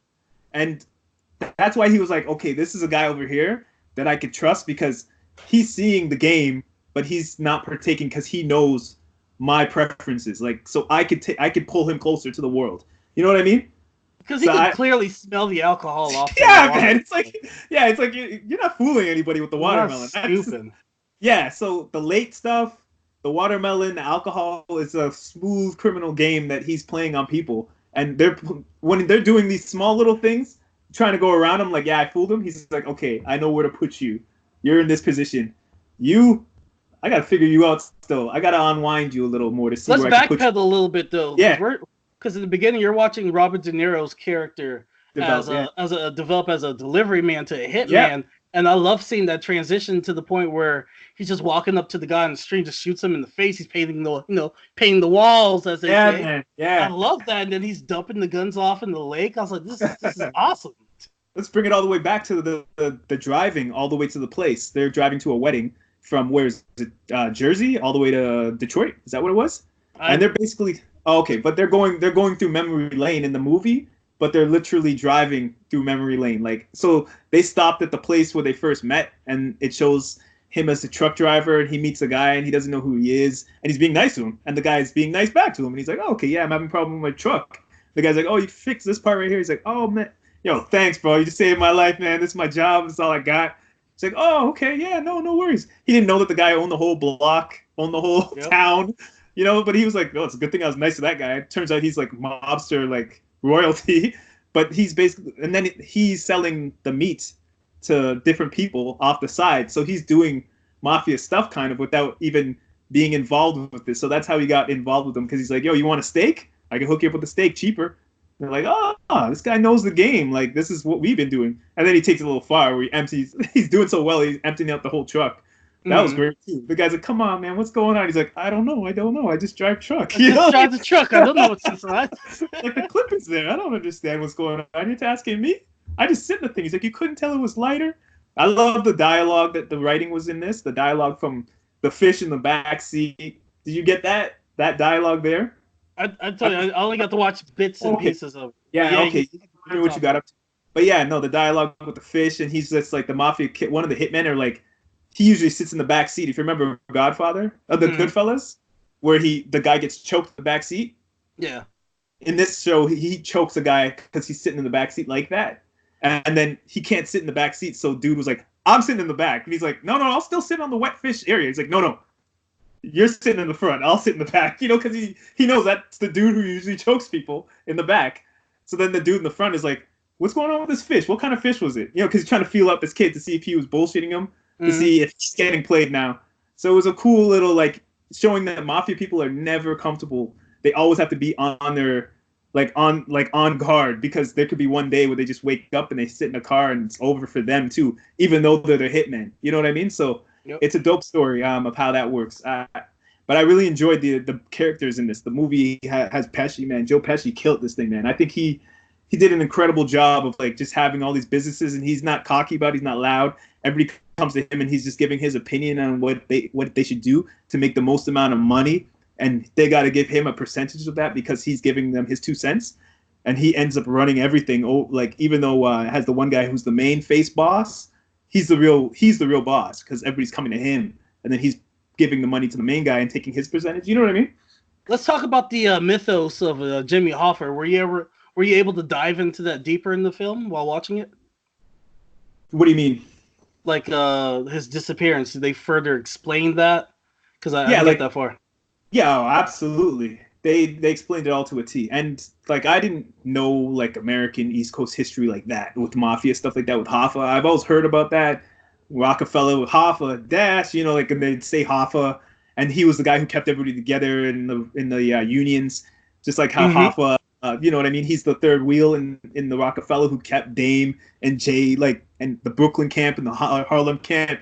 He kept all those people and all those egos together, and and the Philly guys, everybody together without beefing with each other. Mhm. So that's why they call him Hoffa.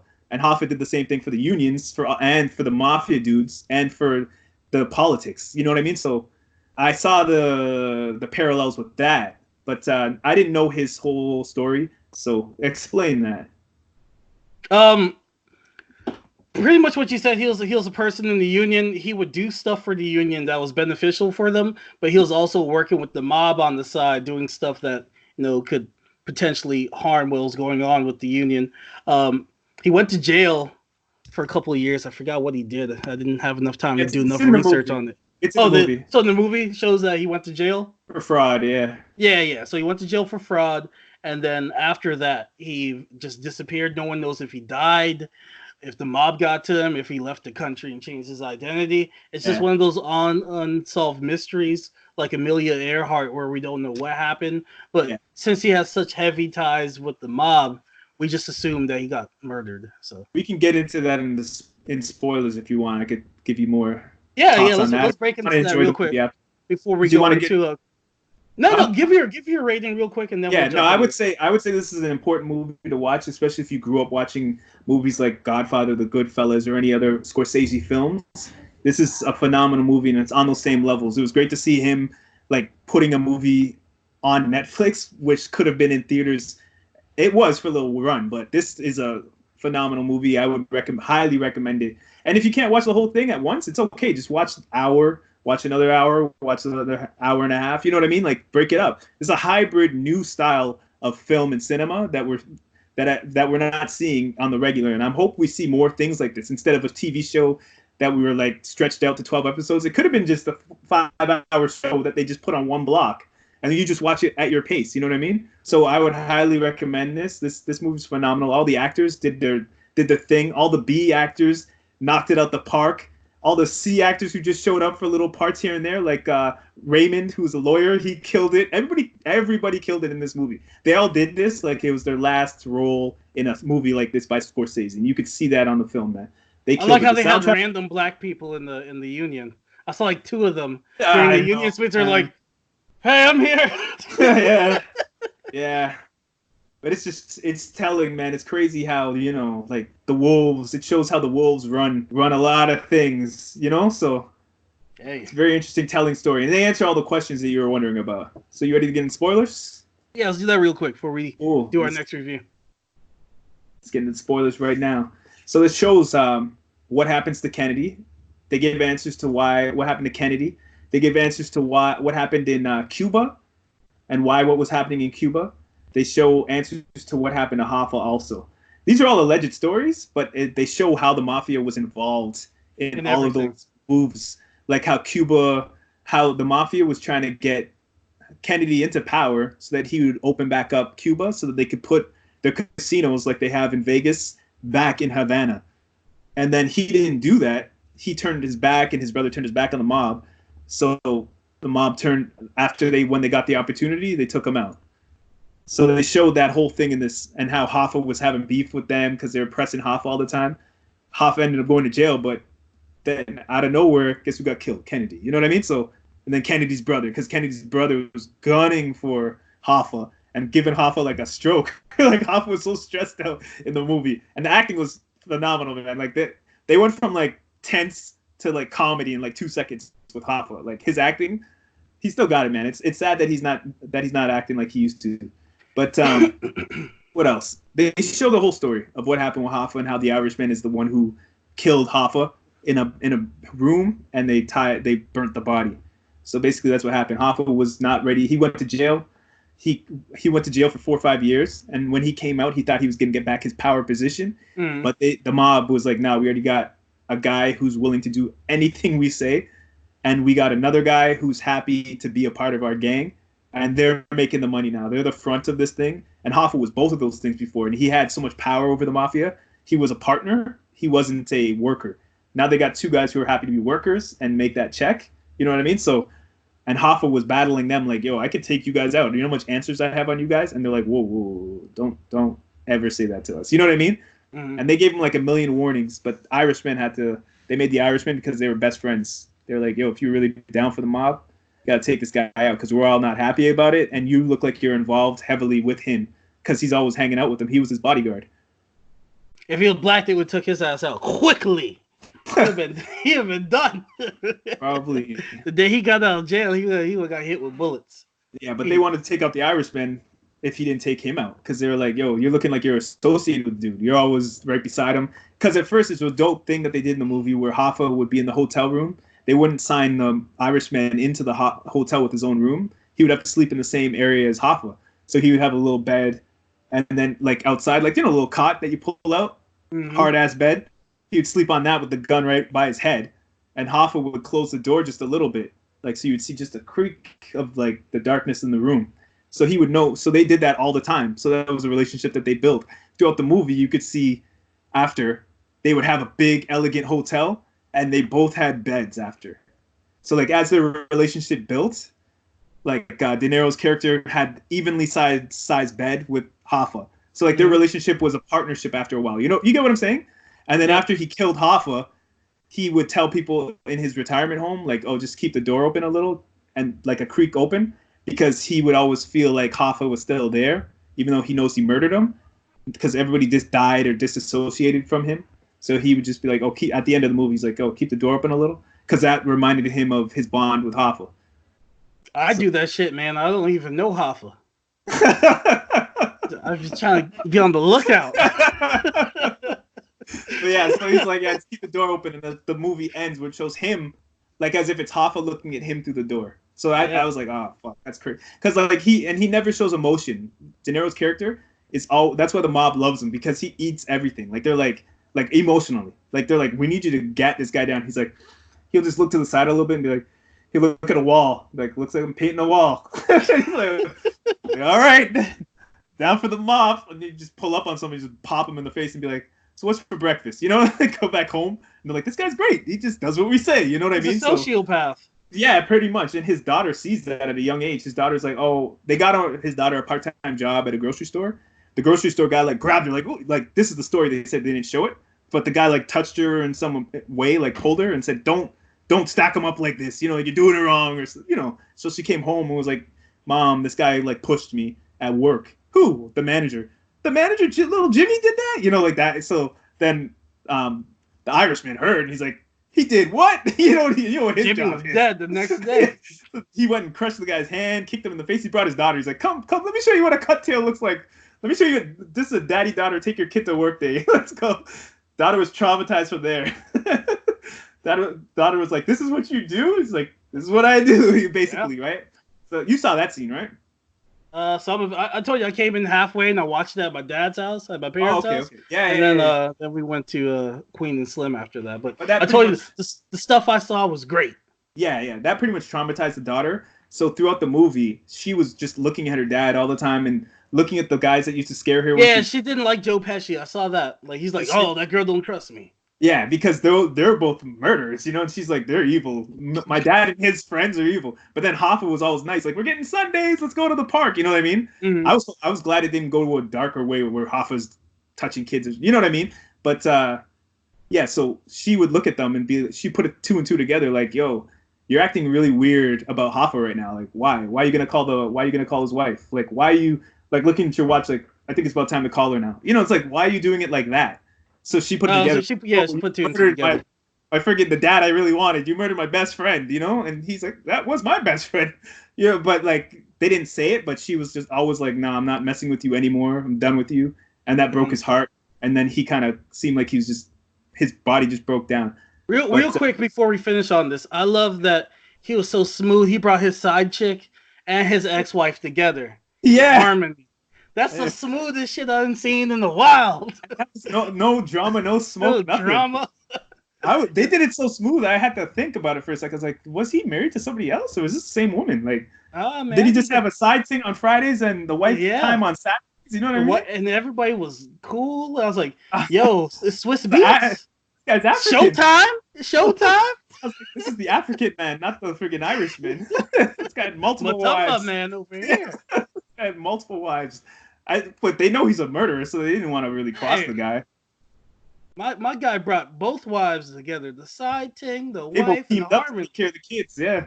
Leroy up the street can't even do that without stressing. This guy did that, and he had the mob on his side. That was yeah, man. But that's that white love. That's what you don't know about that. This was the African man, yo. Only an African can pull that off, man. You think a Trini can pull that off? Nah, not Trinidad. Again, hot grease poured on him. Hot pepper sauce, throw it on him so quick. All right, you ready to jump into this black love since we talked about white love? Yeah, man, yeah. You want to put this here? All right, so Lena Waithe is back with Queen and Slim, depicting the story of two young African Americans on a date that just goes left. Far left. Join us as we do our review for Queen and Slim. Here are our thoughts, and we'll go ahead and drop that trailer. There it is. I may not play this whole trailer because this shit might be long. Yeah. Nobody got time for a long trailer. Boom. Why is he under arrest?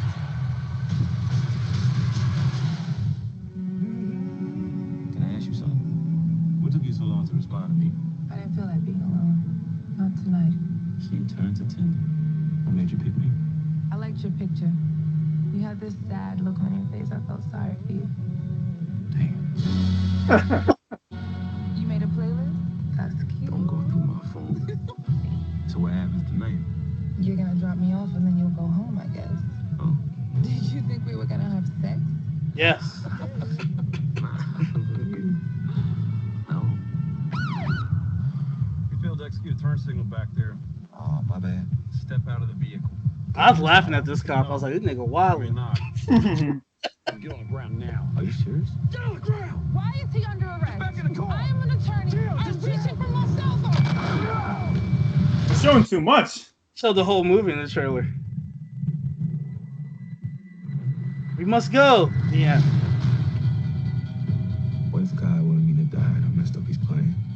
I don't think that's what he wanted. Hey, is this y'all? We have to go now. All right, let's stop the trailer. Why? It's showing Yeah. the whole I didn't see the trailer. I just saw the writer and the name, the screenwriter, and I was like, let's get it. I saw the trailer, and yeah, it's the whole movie, man. Yeah, I wasn't blind. Screenplay is done by both James Fry, who I'll get to later, and Lena Waithe. Yeah. And this is directed by Lena Mansukas, who directed the Beyonce Formation and Lemonade music video. She also did an episode or two of Insecure. So that's why you see a lot of people in the music industry in this movie. Flea from Red Hot Chili Peppers, he's in the movie as Mr. Shepard. The cop that actually does the shooting, he's a country singer. Yeah. So she was able to intertwine her music background in the movie. You see that with the soundtrack and the actors' choices that she has. Yeah, and the movie's very similar to Insecure, like the style with the music and the showing the cinematography at the same time to transition throughout the movie. It's very Insecure style. So. Yep. You want to start? Because there's I'll let you start. All right, this movie has a lot to unpack, man. There's a lot of things going on. I took this film as a modern day runaway slave film. You start off where they basically they break away from Massa, they're running away from Massa, they're on their car. You see the correlation of them as runaway slaves as they're driving. They look over to the field and they see people imprisoned working on the fields. That's the same as seeing slaves. So I saw the correlation of modern day slavery with imprisonment, of what would be the outcome if they were to stay in that situation other than them fleeing. So I just took this as a road trip film that's a modern day runaway slave film. How did you interpret the film? I interpreted it as like a raw story that was pretty edgy, and I liked the way that the pacing was. It moved pretty quickly to get to the shits. You know what I mean? My interpretation was it was just a getaway film, a Bonnie and Clyde style film with a much deeper, textured, layered story. I enjoyed this movie a lot, and there were obviously plot holes. This is a budget of $20 million, and I hope they made that budget. This is a first time like big motion picture movie written by these two and directed by the girl who's doing music videos. So this is not going to be their last project, and for their first big time project, I think they did a pretty good job. Me and Casey are on opposite spectrums. I hate this movie. Casey Nice, I loves like this this. movie. So Yeah. this is gonna be good. I like this. Yeah. Because to me, I'm in America. We see this every day. I went to the bathroom. I walked back into the theater. Everybody's distraught. They're defeated. As the movie's ending, an old man turns to me. He says, "I don't remember seeing this in the news." That's how much we see this in the news. He thought this was a true story. I said, "No, this is fiction." And by watching this film, I really didn't understand the point. It wasn't uplifting. I didn't get a deeper message. I just saw what I see every day in the news depicted on television. And it's for a black audience. We already know this. If this was for a white audience who's blind to this or just in their own zone or who are unaware of these things, that would have made sense. But for this movie, for what it is, I thought the poster, like what the poster displayed with the black love and the rebellion, I didn't really get that with this film. I just saw two people who were in a bad predicament, just trying to survive, and just the worst of the worst happened to them. Early in the film, I feel like the characters already knew the outcome of what would happen, and they just made the best out of it as they traveled. And I just thought it was a depressing film. Now, we got to ask the question of what is living and what isn't. Now, the character's development in this was pretty good, in my opinion. When they started off on that first date that he took her on, that was an unacceptable first date, man. Come on, you can take her to a cheap-ass diner and try to hit the cheeks? Business. It was a black-owned No, I business. know. Was his mindset. That's what was good. That's what he said that after. I'm saying, let me finish. He said, go ahead. He said that after. At first, in perspective, for a first date, that was not the best spot. But then he hit her with that, and it made it better. But then his confidence and stuff, like when he ate her food, it was like, what the hell's going on? So it was like it wasn't a very good first date, off balance. It was off balance, awkward feel. And I like the way that they did that. I love the way that her clothing was very up to the neck, and she was protective of herself. Like she was like more tight. And as she got looser and looser, more and more comfortable, you saw her taking off more and mentally and showing more. His problem was ego. He had more of an ego issue at the beginning. He thought he could just bring her to like one place like this and be able to hit the cheeks. He was eating her food. He was asking her like, "Oh, why did you want to go on this date?" Like he was just like trying to get straight to the point. Like he didn't really want to know her, it seemed like. So I like the character development and the growth of character that it had. I feel like they started off as people that were kind of not truly living, and throughout this movie, while it was cheesy and kind of like, why are they stopping? Let's get going. It was like they're actually showing moments of living. And I think that's a problem in the writing, because the writing is not, they're still learning, they're still getting better, and they're doing a phenomenal job in my opinion, but that's a problem with the writing. But in those moments, that was showing where they're actually experiencing things that are new and that they're afraid of, and they're actually in being themselves finally, truly being who they are and who they want to be. Let me piggyback on that. So I also saw the deeper meaning with the different characters with religion. Daniel Kaluuya's character Slim is a religious guy. The back of his car says, "In God we trust." He's religious. He always prays. He has his cross. Jodie Turner Smith. He's over empathetic of other people in their situation. Like when he got the wrong food, he got the wrong eggs, and she was like, "Yo, you got the wrong food. Like, aren't you gonna do something?" She's ready to go to war, and he's like, "Nah, chill." He already knew what's going on with the waitress. He's like, she's working a double shift. Her kid's in the hospital, so she hasn't slept much. She's probably just really stressed out. So it's cool. And it's like he's like over understanding. He could still be like, "Oh man, you kind of messed up my food." Like he could say something. You know what I mean? So I like the way they did that at the beginning of the dinner, showing who they are at that moment. And then, sorry, what were you saying? I was also going to jump into Jodie Turner Smith. Beautiful, by the way. I was like, I was watching this like, contestant for Storm. Contender. Yeah, Storm contender right there. There you go. I was watching this like Storm? Because she was not no like sidekick. She was not no yes sir, okay, yes, beta female. She was like, "No, we're doing this. Take gun, take that, let's move." Like she was always like more of the leader, in this. And I loved seeing that. She did a phenomenal job. This was one of her first movies, I think. I don't think she's had any history in acting before this.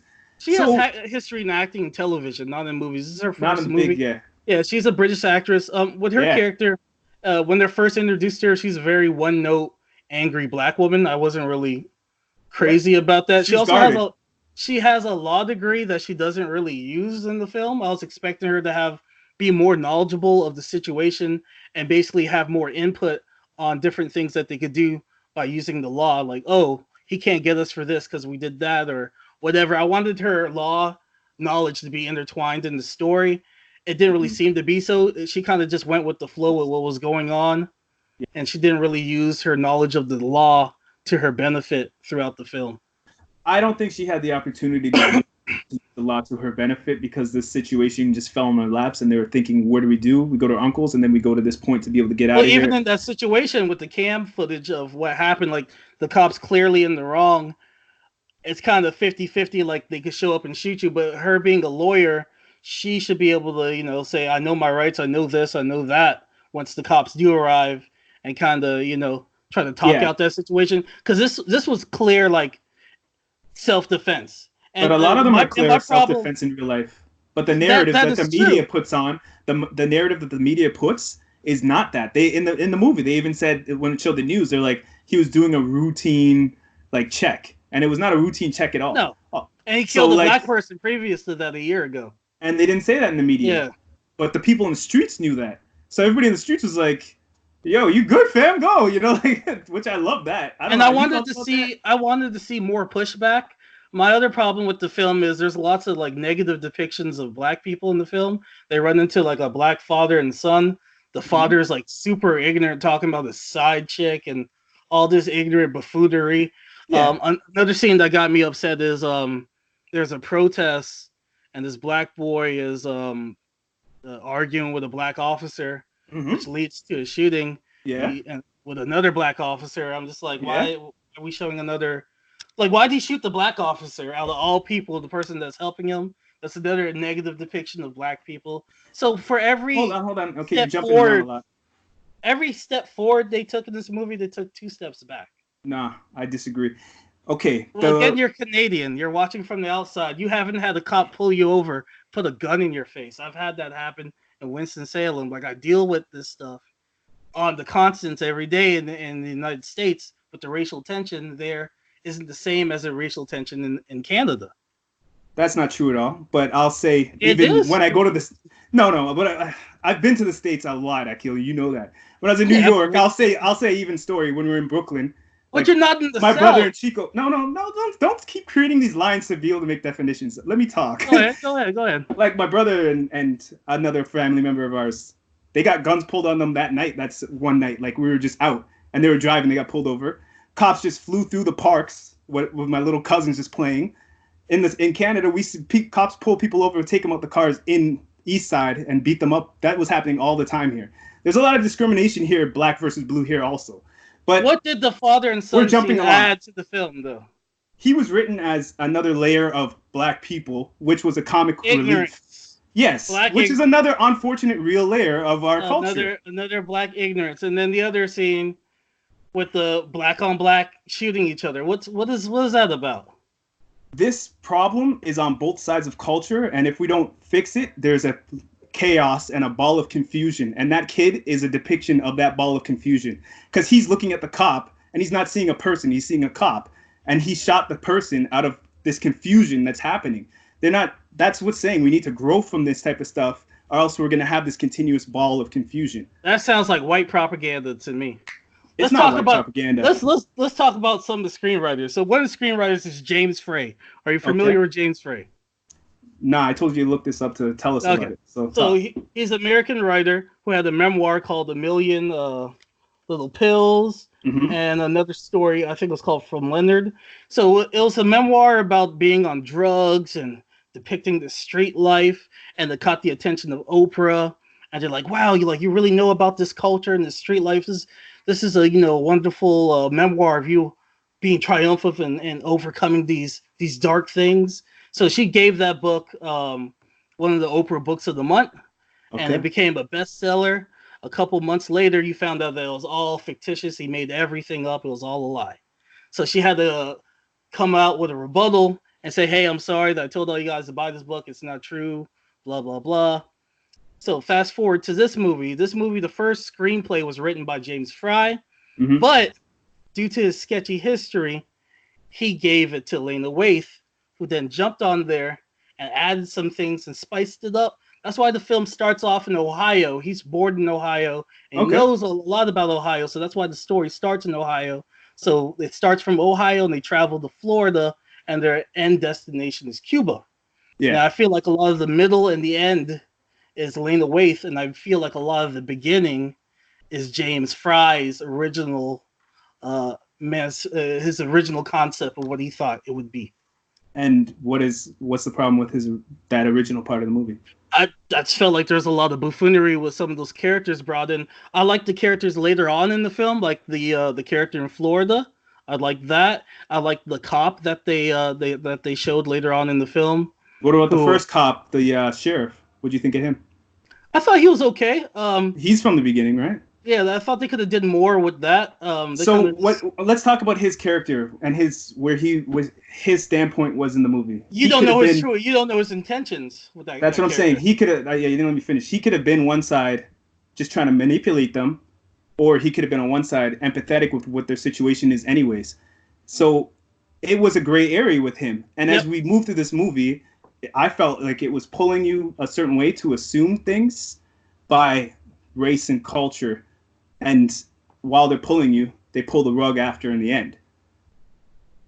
They're like, so I honestly feel like with his character, you couldn't get a real grasp on him. And he was one of the first actual characters that you run into before the father with the son, the ignorant father, who's a comedic relief. And I've met a good amount of black people that are like that. So I don't know. Well, I'm just saying you have more than one though, because you have. Let's talk about Bokeem Woodbine, who comes in. I actually liked Uncle Earl, but he was another negative black depiction in the film. He's a pimp. He was a military man. At PTSD. Yeah, he was a pimp. But he did a great job with the acting of the military PTSD. You didn't think he did a good job in this movie? I thought so. Like, there's comedy. It reminded me of Thor and Endgame, where there's comedy, but behind the comedy there's heartbreak. Yeah. You're laughing. But, you didn't feel bad for him when he put the rings on the table and he's counting the rings and he's like, wait, my finger goes. No, I felt bad for him again, but let's go back to these characters. Mm-hmm. They're all just negative, like, blaxploitation characters. Mm-hmm. Fair enough. I didn't see nothing in this film uplifts me. Nothing makes me root for them. Like, as I'm watching this film, I'm just like, damn, they're fucked. Hopelessness. Throughout the entire film, hopelessness. I don't think every movie's supposed to be a happy ending, and I don't think that's what they wanted. That's fine, but they could have took a more artistic path. When we get to the spoilers, I'll tell you with the spoilers. Yeah, because they did with the end to make it more artistic. Because what you think will happen happens. No happy ending. It's what we see every day in TV. It's what happens at the end of this film. So I'm just like, what's the point and what's the message of this journey? They did all this for nothing. I think the message is you're not going to live forever. Doesn't matter what other people think of you. Live your life to the fullest once you're not hurting anybody else. My message I got from this is like, you're fucked. As long as you're black and you end up in a situation like this, you are fucked. Whatever you try to do, even your own people screw you over, you are fucked. I think they're saying bet all your hedges on one culture. It's about people, it's not all about the cultures. Ah, man, you're screwed, man. This is just I think more you guys are in a dark place. I just took this as a more negative reinforcement. Yeah, like I'm gonna be honest, like I'm not foreseeing like this whole slave movie type of stuff. So had parts of this where I was like, man, but it had some good parts too. But it just had scenes where I was like, they were running away from massa the whole film. Yeah, but like it had the important parts in the scenes, like when they went to the club and they were scared at first and they're like, "Oh, you're safe here," and they were everybody knew who they were. They did a terrible job hiding because everybody knew where they were everywhere they went. Yeah, but it was nice that they actually not only did they let their whole guard down for each other, they let their whole guard down around everybody else. It was a cool little thing that let me further elaborate.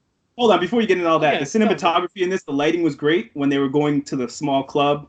When they were going around at nighttime, it was dark and mysterious looking.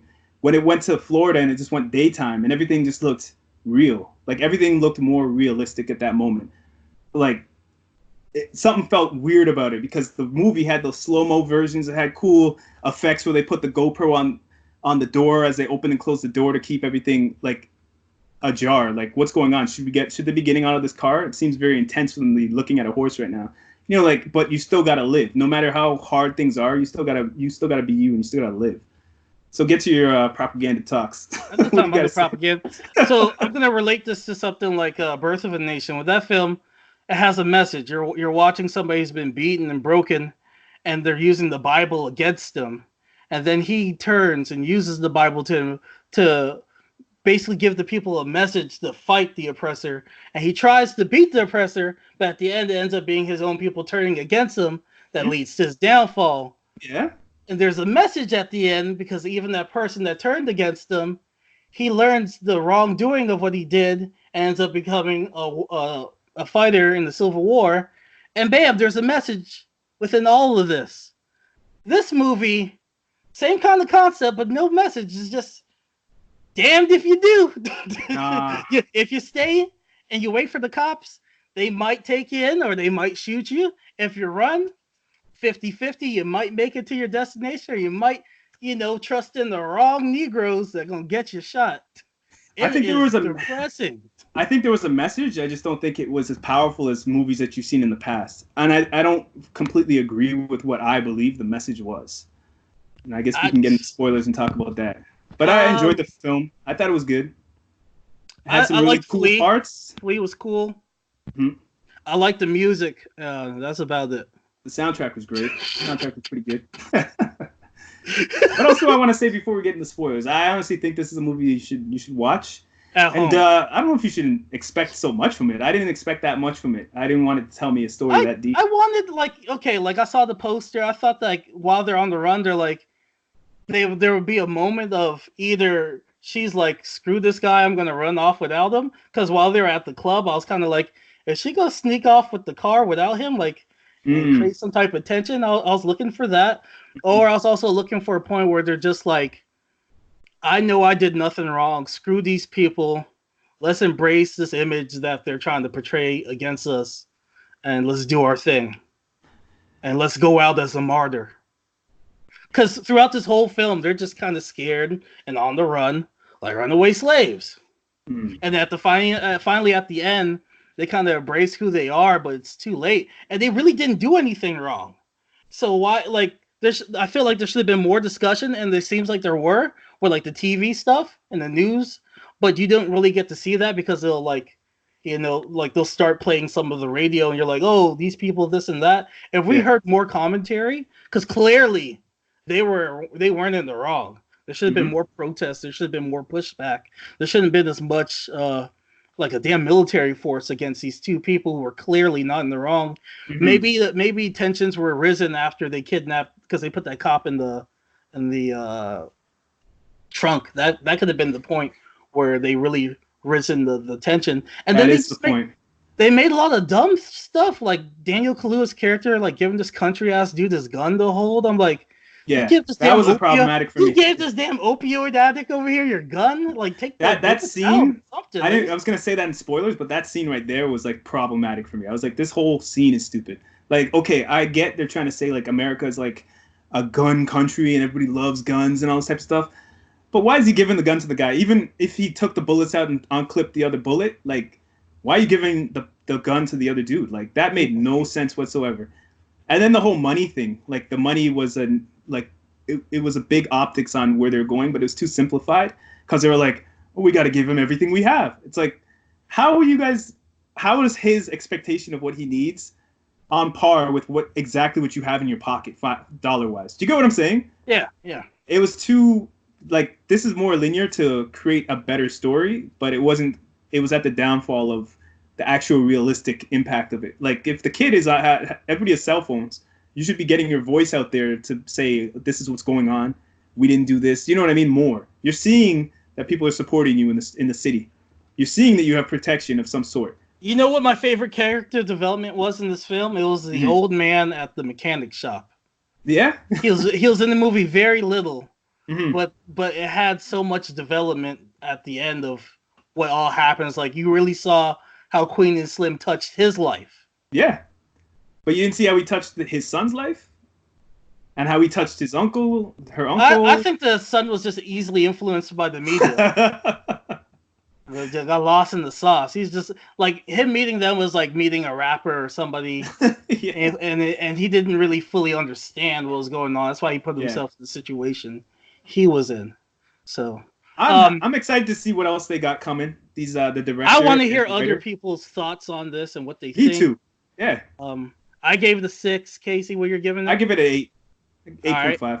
Yeah. And you want to jump into spoilers? Yeah, let's jump into spoilers. All right. So my problem with the ending is like, that's what I expected. Them getting shot, blah blah blah. I wanted a more artistic ending, like, you know, maybe the bullets are running, but like getting shot at, but maybe like before they get shot, you see them turn into like angels and fly away, and then like maybe the camera like pan downward to show like that they're dead on the ground, but they're together flying away because she finally like she kind of accepted him as like religion at the end. Remember, she's like, I trust in you.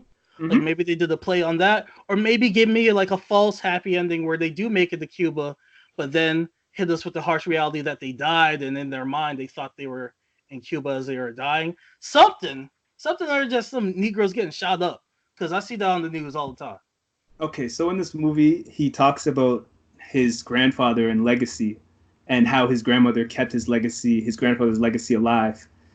At the ending point of this movie, he looks at her because he's like, I'm a black man in America. I'm about to get shot. They're probably gonna arrest you. Yep. Will you carry my legacy? And she says, I will absolutely carry your legacy. And she got shot. And in that moment, pop, she got hit.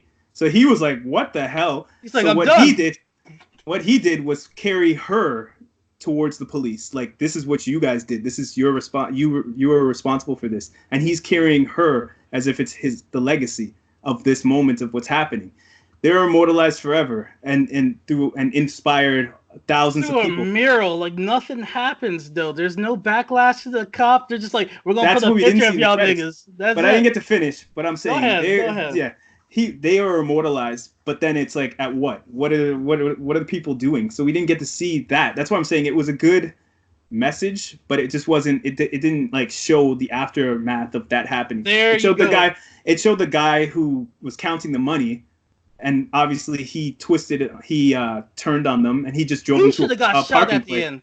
But let's talk some hood mechanics. No, if you're a hood nigga and you have $1 million, the streets gonna know you have that money. They're like, yo, I just seen Akil buy all this wild stuff. We about to roll up on them.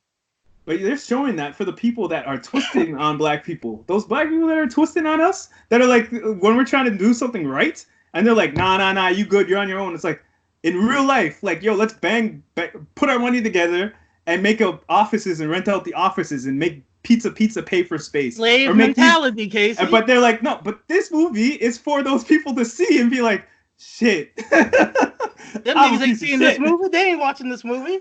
But that's a hope. That's the hope that this movie will get through their noggins. And I hope it does. But like being immortalized, what does that mean? Like, it's like, I don't want to be immortalized like that. I want to live. You didn't get to see them have kids. You didn't get to see them have a happy life. You just saw them get killed. If they fleshed it out, like, okay, they die. If they flesh it out and some progress happens, that cop's arrested, some changes happen. Well done. There's a message. I understood what happened, why they went through this journey. This stuff happened. The cops are getting, jail for what he did, blah, blah, blah. I just saw as 2 black people died for no reason. They got a mural.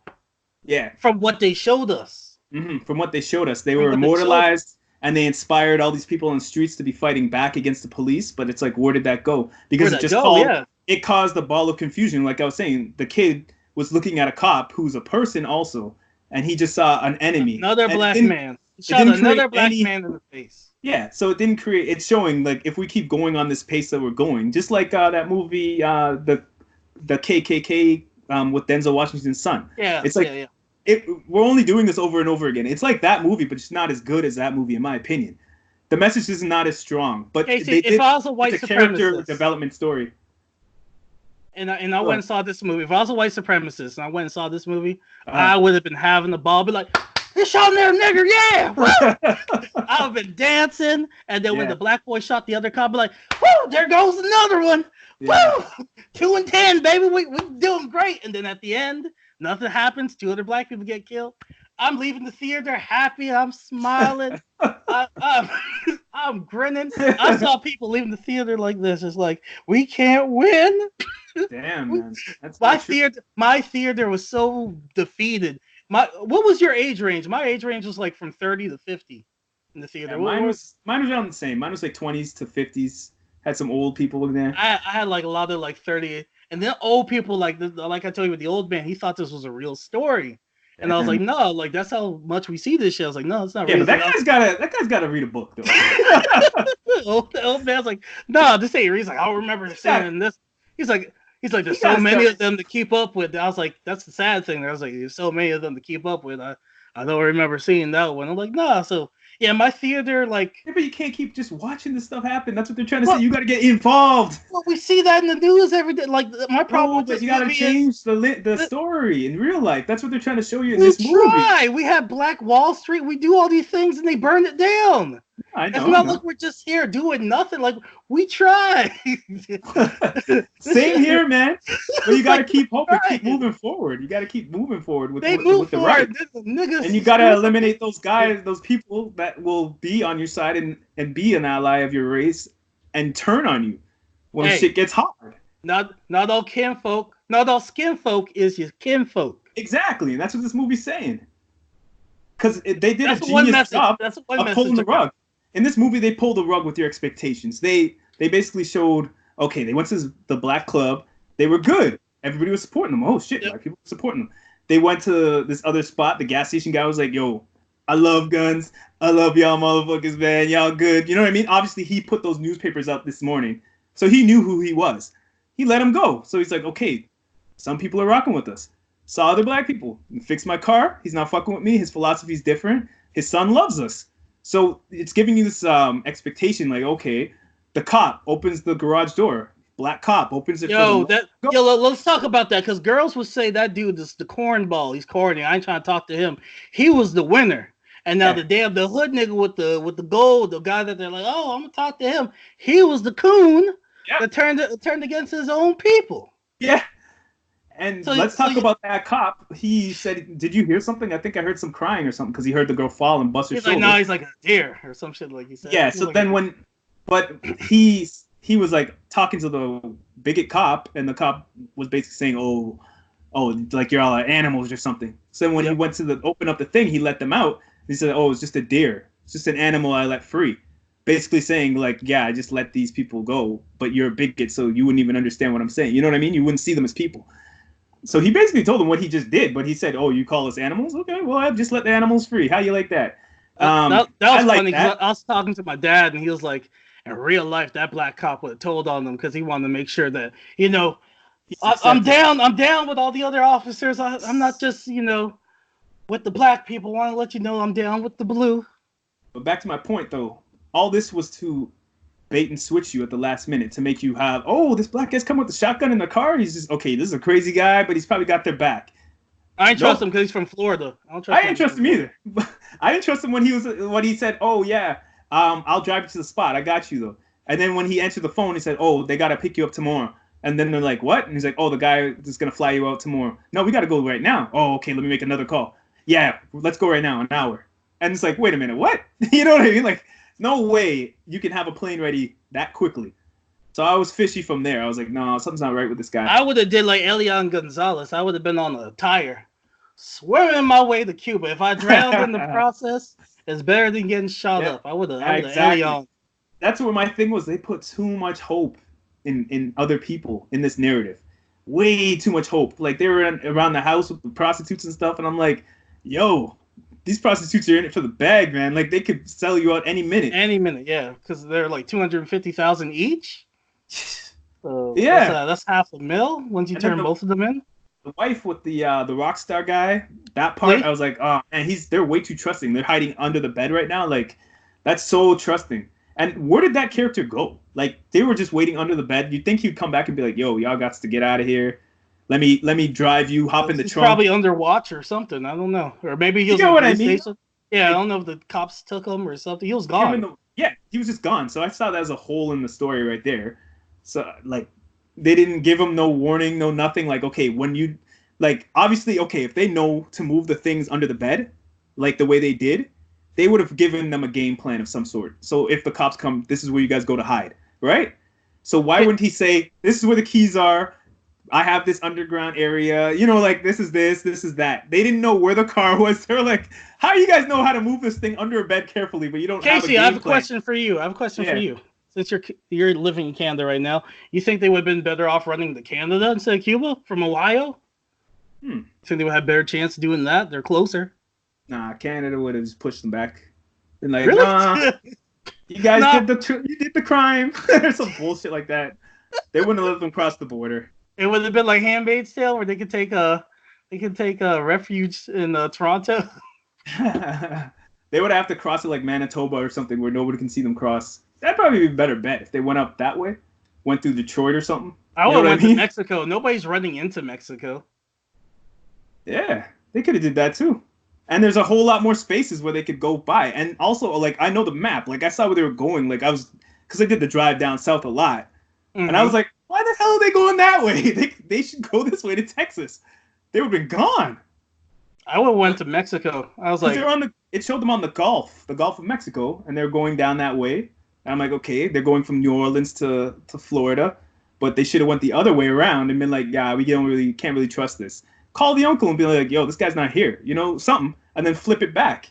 But they just completely put too much trust in other people. They were basically being handed off like a baby over from one person to the other. And that was where I was like, nah, man, you guys got to start putting the story together a bit better, or this message has to be super deep and dope. And it wasn't, which I agree with you. But just the character development was what the story was about, of them becoming their true selves under intense circumstances. And just like in real life, a lot of people aren't their true selves. They're being what the image of Instagram or what this YouTube bullshit wants them to be, but they're not actually being their true selves. They're doing these dates. They're all tight. They don't want to be themselves. They're defensive. They have ego issues. You got to just be your true self in this world, man. That's the message I got, because we're all gonna die one day. But it's about living. Those timeless moments is what it's all about. And I think that's what the writers are trying to say. Don't bank on one person or anybody, even though they're the same race. It's about intelligence level and knowing yourself. You know, it would have been a better movie with a message and the same concept. Tupac's aunt, who killed the cop, ran and went to Cuba. Yeah, that's what they should have just did. And they talked about it in this movie. Yeah, I was like, make that movie. Shit. Like, in my head, I was like, okay, this wouldn't be a movie, but honestly, the uncle could have just drove him in his trunk all the way to the plane and got them the hell out of there. Movie over. Roll credits. So I was like, what's the point of this? So I really had to think, what is the meaning of this movie? And that's why what I just said. That's what I think it is. Yeah, like, I had problems finding the meaning and the message. And, like, as I watched it, I was like, yo, I'd rather watch her true story that's more, like, there's a message behind it. There's something behind it. Like, she actually, like, I won't say she beat the system, but she got away from the bullshit that they tried to pin her on. Yep. Same situation, true story. I'd rather watch that than Queen of Slim. Her name is Asida Shakur, by the way, and she escaped in November 2nd, 1979. So we would have had a dope period pick. We'd have the same. Still come. It could still come. So, like, I'd rather take that. Yeah, for sure. And it could still come. This was the first movie of these guys, man. Like, so that's why I'm super more understanding of it, because this is their first big time movie. They did TV shows like Master of None. They've done a couple of screenplays and stuff like that. This is her first things, and this is not going to be the last one we're going to see from her. So that's why I'm like, holy shit! If this is what she's trying to come with, I'm for it. I'm happy that she's trying to do something and really tell a story. I'm done with black struggle films. Yeah, show me some black people like thriving and beating the man and running and getting away with it. I think we're gonna get that very soon. I'm hoping. Can we get that? Because I'm like, every minute I'm gonna teach these niggas a lesson, and then they get beat, and then we see the credits, and I'm sick of seeing that. I hear you, man. I hear you. I just think a lot. The white cop who was with the guy who let the dares away, he was a little too good at acting racist in that scene. I'm like, this guy is too good at this right now. What the hell? Even though the cop in the beginning, the country singer, he's like, because there's a couple times like he wanted to drop that NEGGER. He wants to. My problem with his character was he was way too one-dimensional. like the most character development they gave him was the picture of a family over his laptop. That could have been his cousin Bubba's family. That he's like, I'm gonna take this family from him. He took my land in '87. Touched my wife. Take his family. Yeah, like we didn't know if that was really his family. We didn't know his story, his gripe. We just knew that was his, I guess, his family. And then he killed a black family in the past. We didn't get enough dimension from that character at all. He was so one-dimensional. I was like, nah, we need more. If they're gonna push the media in a certain way to show them, and then push the media in a smaller way to show the street support them, we need to see a better done tell story of that, and we need to see like the credits of that role properly. We don't need to just see their story end, but then we see a picture go up on a wall. Who knows where that was? Where was that picture put up? I don't know. Ohio? I don't know. We didn't see anything else happen with the strikes. Some black church, black man hustling, preacher hustling. Them niggas died, but we got God in our hearts. Yeah. So yeah, if they're gonna put those elements into the story, they need to finalize and roll the credits properly on those elements also. Exactly. So I'm not in disagreement with you, but I enjoyed the film for what it was, and I was like, the cinematography looked great. They did a great job. It was like, it had that music video feel, but I could tell they've raised the bar on their skill talents, on their talent they just levels. Kept stretching the film, like the film could have ended, but they were like, let's ride a horse. And they're like, okay, and they're like, we're close to our destination, but I want to smell this rose. I never smelled the rose. Yeah. One last stop, man. No, you gotta do this. What do you mean I gotta do this? We gotta get out of here. No, just one last stop. You know what? Like, you ever went to Sonic? I bet you they just drove straight there. The dude with the plane was probably waiting, and he's like, "Yo, where the hell these dudes at, man?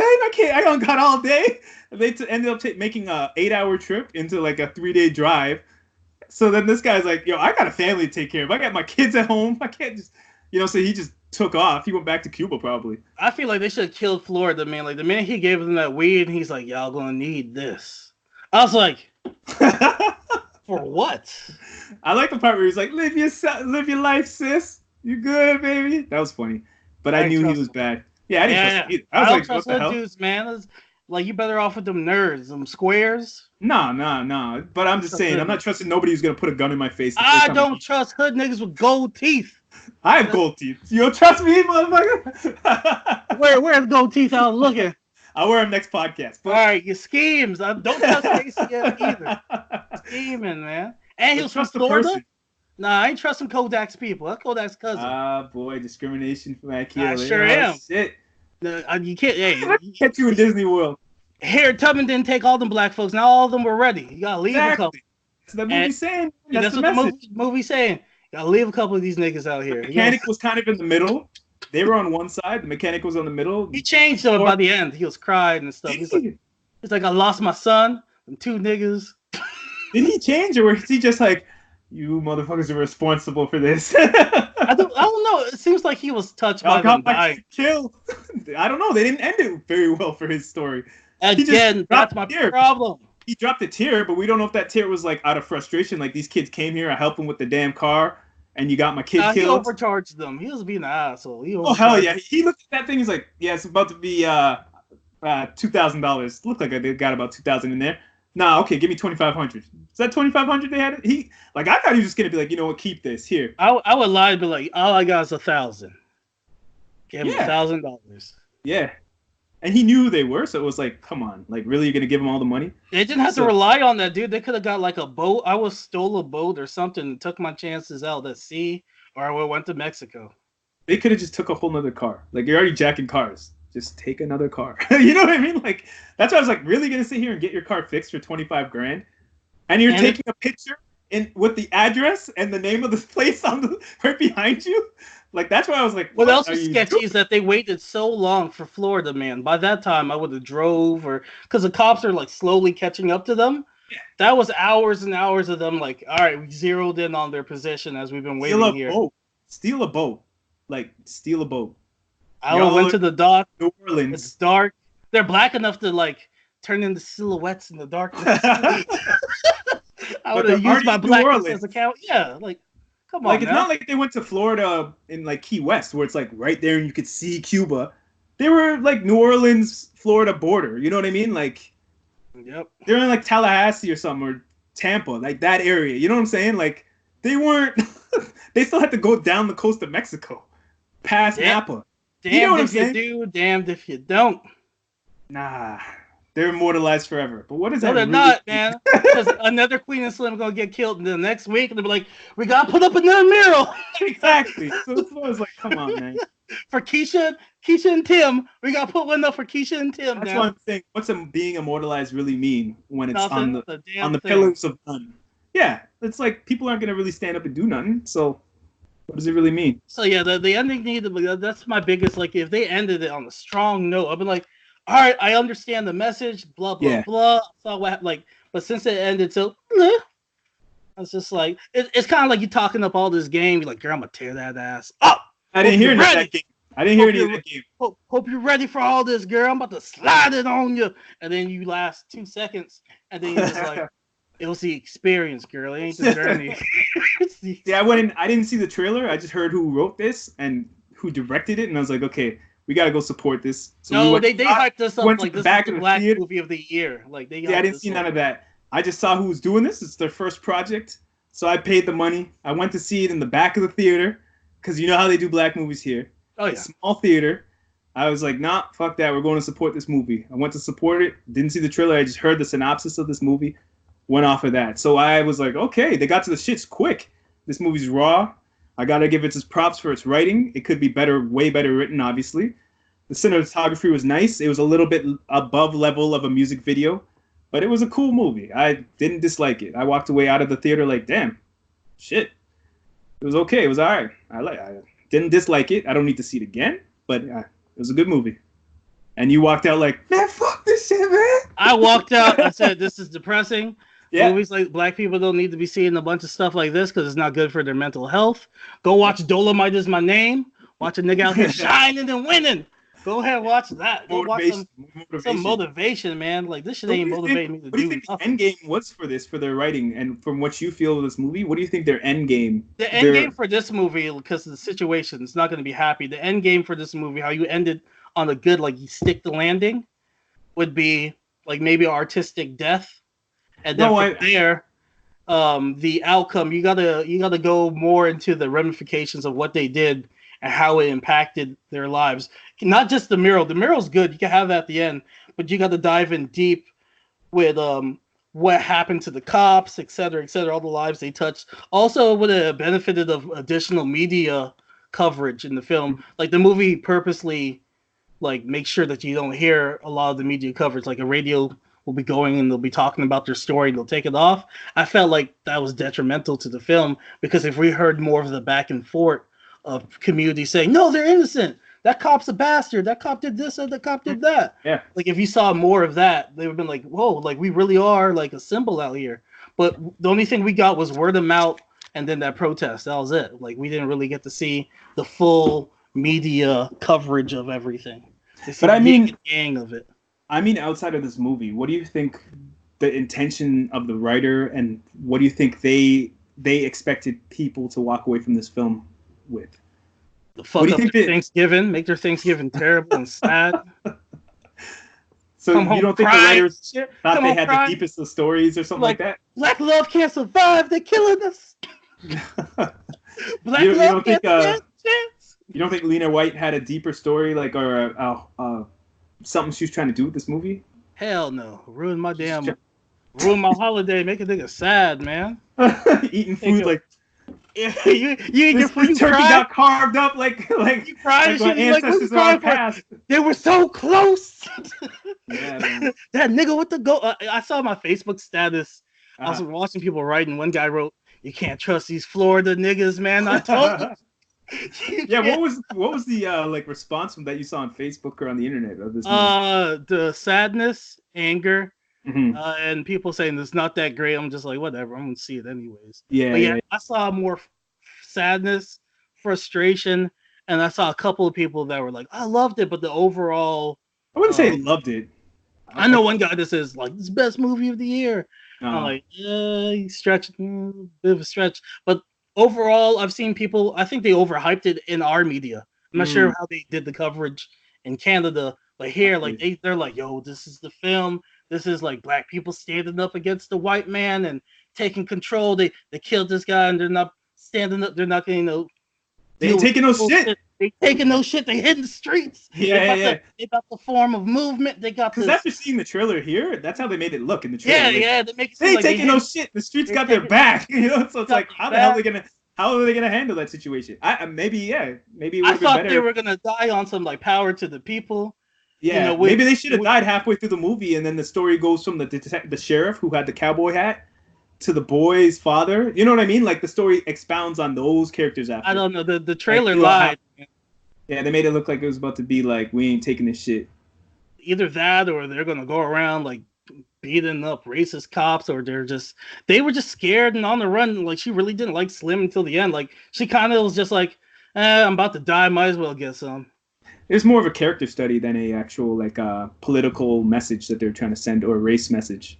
Sadly, I'd rather watch Joker's crazy white ass. This character study is depressing. Especially when I have a classmate that went on a damn rampage murdering people. Like I'm just I was like, shit, this is life right here. North Carolina, south of the Mason-Dixon. That's what this. That Mason-Dixon line, man. That Mason-Dixon, man, he started wilding out, man. So, yeah, it's just. That's your thoughts, how you? Yeah, it could have ended well. It could have.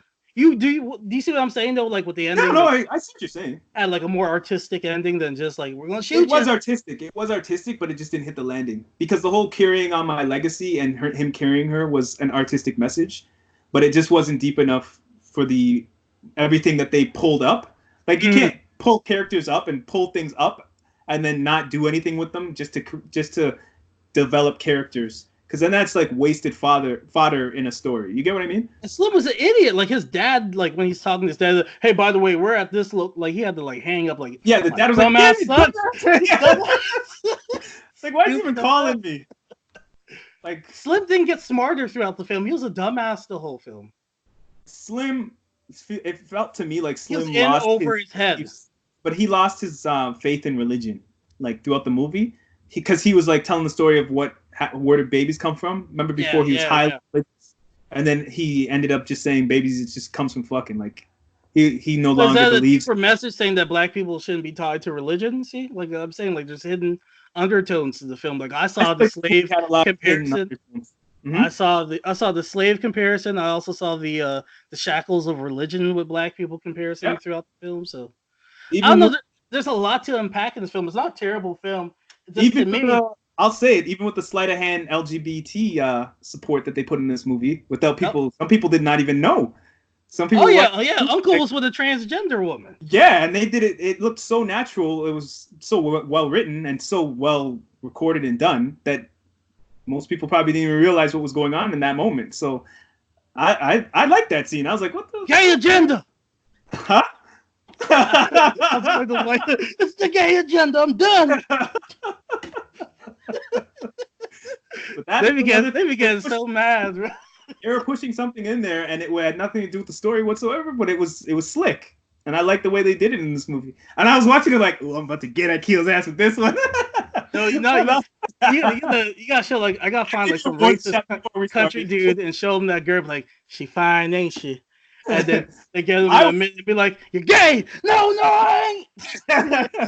I was watching. I was like, "She's a dope barber, man. She's killing." She gave him a nice taper. I was like, "That taper is real clean, man."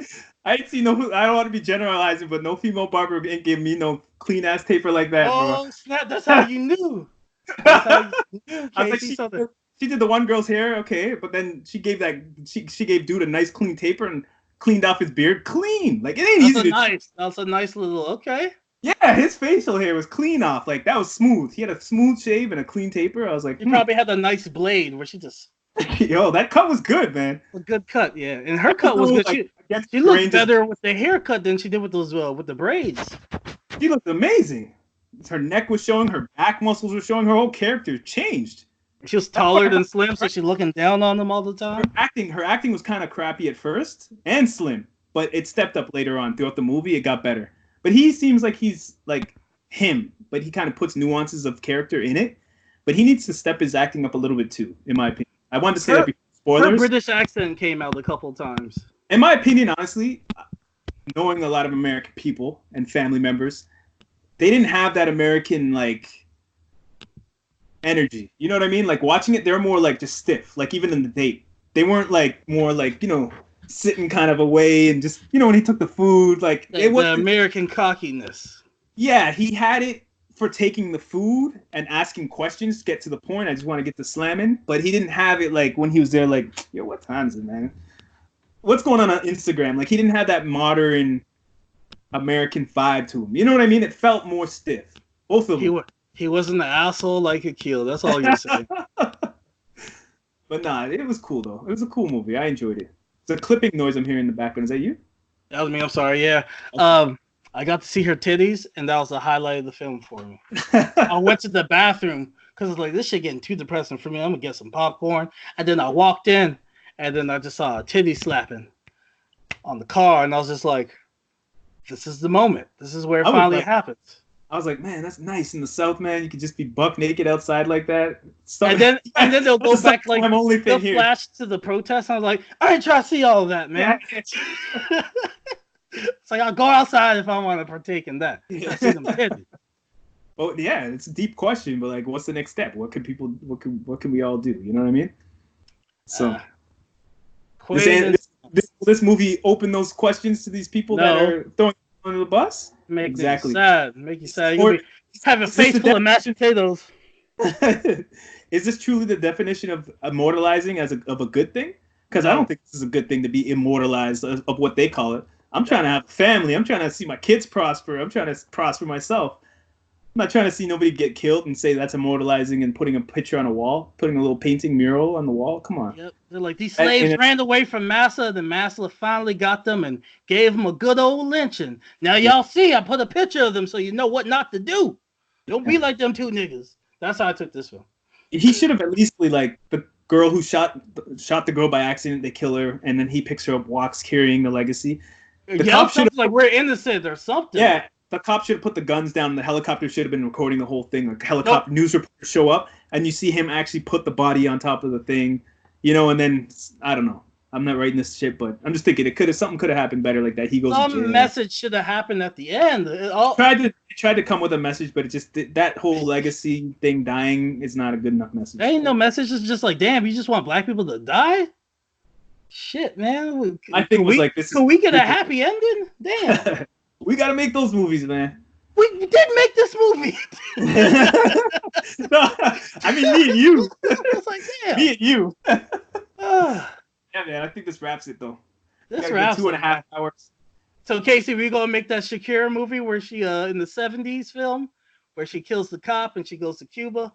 We gonna make that. Lit. We gotta make that, man. We gotta put money together. Biopic. Yep. Cause damn, like I read that, and then people do some more research on her. She still has a $2 million reward. Oh, she's still on the loose? Yeah, she's still on the loose in Cuba. I'm telling you, it's a dope story. That's what's up. Killed the cop in self-defense. The cop was trying to kill her because she was a Black Panther member. And she ran to Cuba, and she's still in Cuba. Damn, man. Give me that movie. You gave me some niggas that died for no reason, but they got to ride a horse, a white horse. Yeah. Not even the black horse. Right? Whitewashing this film, man. Once that person was like, hey, what y'all doing over there? They're just like, oh shit, let's get out of here.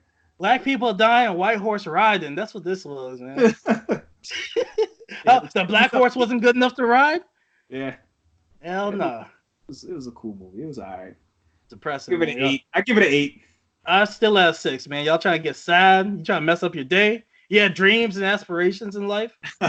Watch this crush all that. Oh, you trying to do something with your girl? About to cry. That's the only thing y'all about to do. Yeah. That's our Queen of Steel review. Next week I'll watch the I'll finish The Irishman. I'll jump in on that as well. No movies are coming out until Jumanji. Jeez. So we gotta figure out something to do. Next week is nothing. Jumanji's on the 13th, and then the week after that is Star Wars. Wow, it's right around the corner. Yeah, so the 13th and then the 20th are like the two, days to look out for. So I guess we'll have the Mandalorian to talk about next week, and we'll have the Watchmen with the big reveal of what's going on with Ozymandias. Yeah, man. Yeah, and a lot of other characters. But I'm excited to watch that. Podcast. It's been a emotional episode. That's what this movie does, man. Make you argue. Yeah. Look at these black people arguing. This is what this movie does, This man. whole movie was just to create dialogue between people after the movie. That's what Just I to honestly make black people fight, just like that man with gold teeth. I can't trust black men with gold teeth no more. What about cryptocurrency? What about that? You trust people with that? I don't trust their asses either. They right up there with gold tooth man. I'll get you a plane, but you got to buy some, some of this cryptocurrency first and pay for it that way. No, I don't trust you. Slippery slope. You can't trust the geeks or the cool guys. You know what I mean? So I'm gonna roll out with the Mexicans. Yeah. Got to grow with the individual, not just trust the race. But yeah, man. I'm gonna be rolling with Jorge. Jorge got me. Jorge got your back. Yeah, Jorge got me. I don't know about homeboy with the gold teeth. Florida, man. Send the whole Kodak army after them. It's like, geez, I'll send the whole army for real? Yeah, that nigga with the gold teeth. He's like, yeah, send them all. That's what he probably said. Send them all. Yeah. I'm Kodak's cousin. Yeah. That's got you, fam. I got you. Got you, fam. Yeah, man. It's about wraps this episode, man. My last note, I still hate Florida. Damn. No Disney World for you. No Disney World. And What going to Orlando? Ah, man, I ain't messing with Beach? Florida. Florida man strikes again. What's my last comment? That nigga name was Ransom. And what do you expect? So if somebody's sketchy, this is the moral of the whole episode. Somebody looks sketchy, or they got a sketchy name. They sketchy, man. Go off your gut. Believe in your gut. Judge a book by its cover, because that's why they made the cover. Okay? They designed that cover for a reason. So judge them by it. Yeah. Don't take these movies for real, though. No, they real. It's real life, bro. We're going Queen and Slim about to happen next week. Don't be the kid from Queen and Slim. Don't be the kid from Queen and Slim. Got lost in the sauce. Yeah, ball of confusion. All right, that's it. Peace. Yeah, man. Peace, everybody.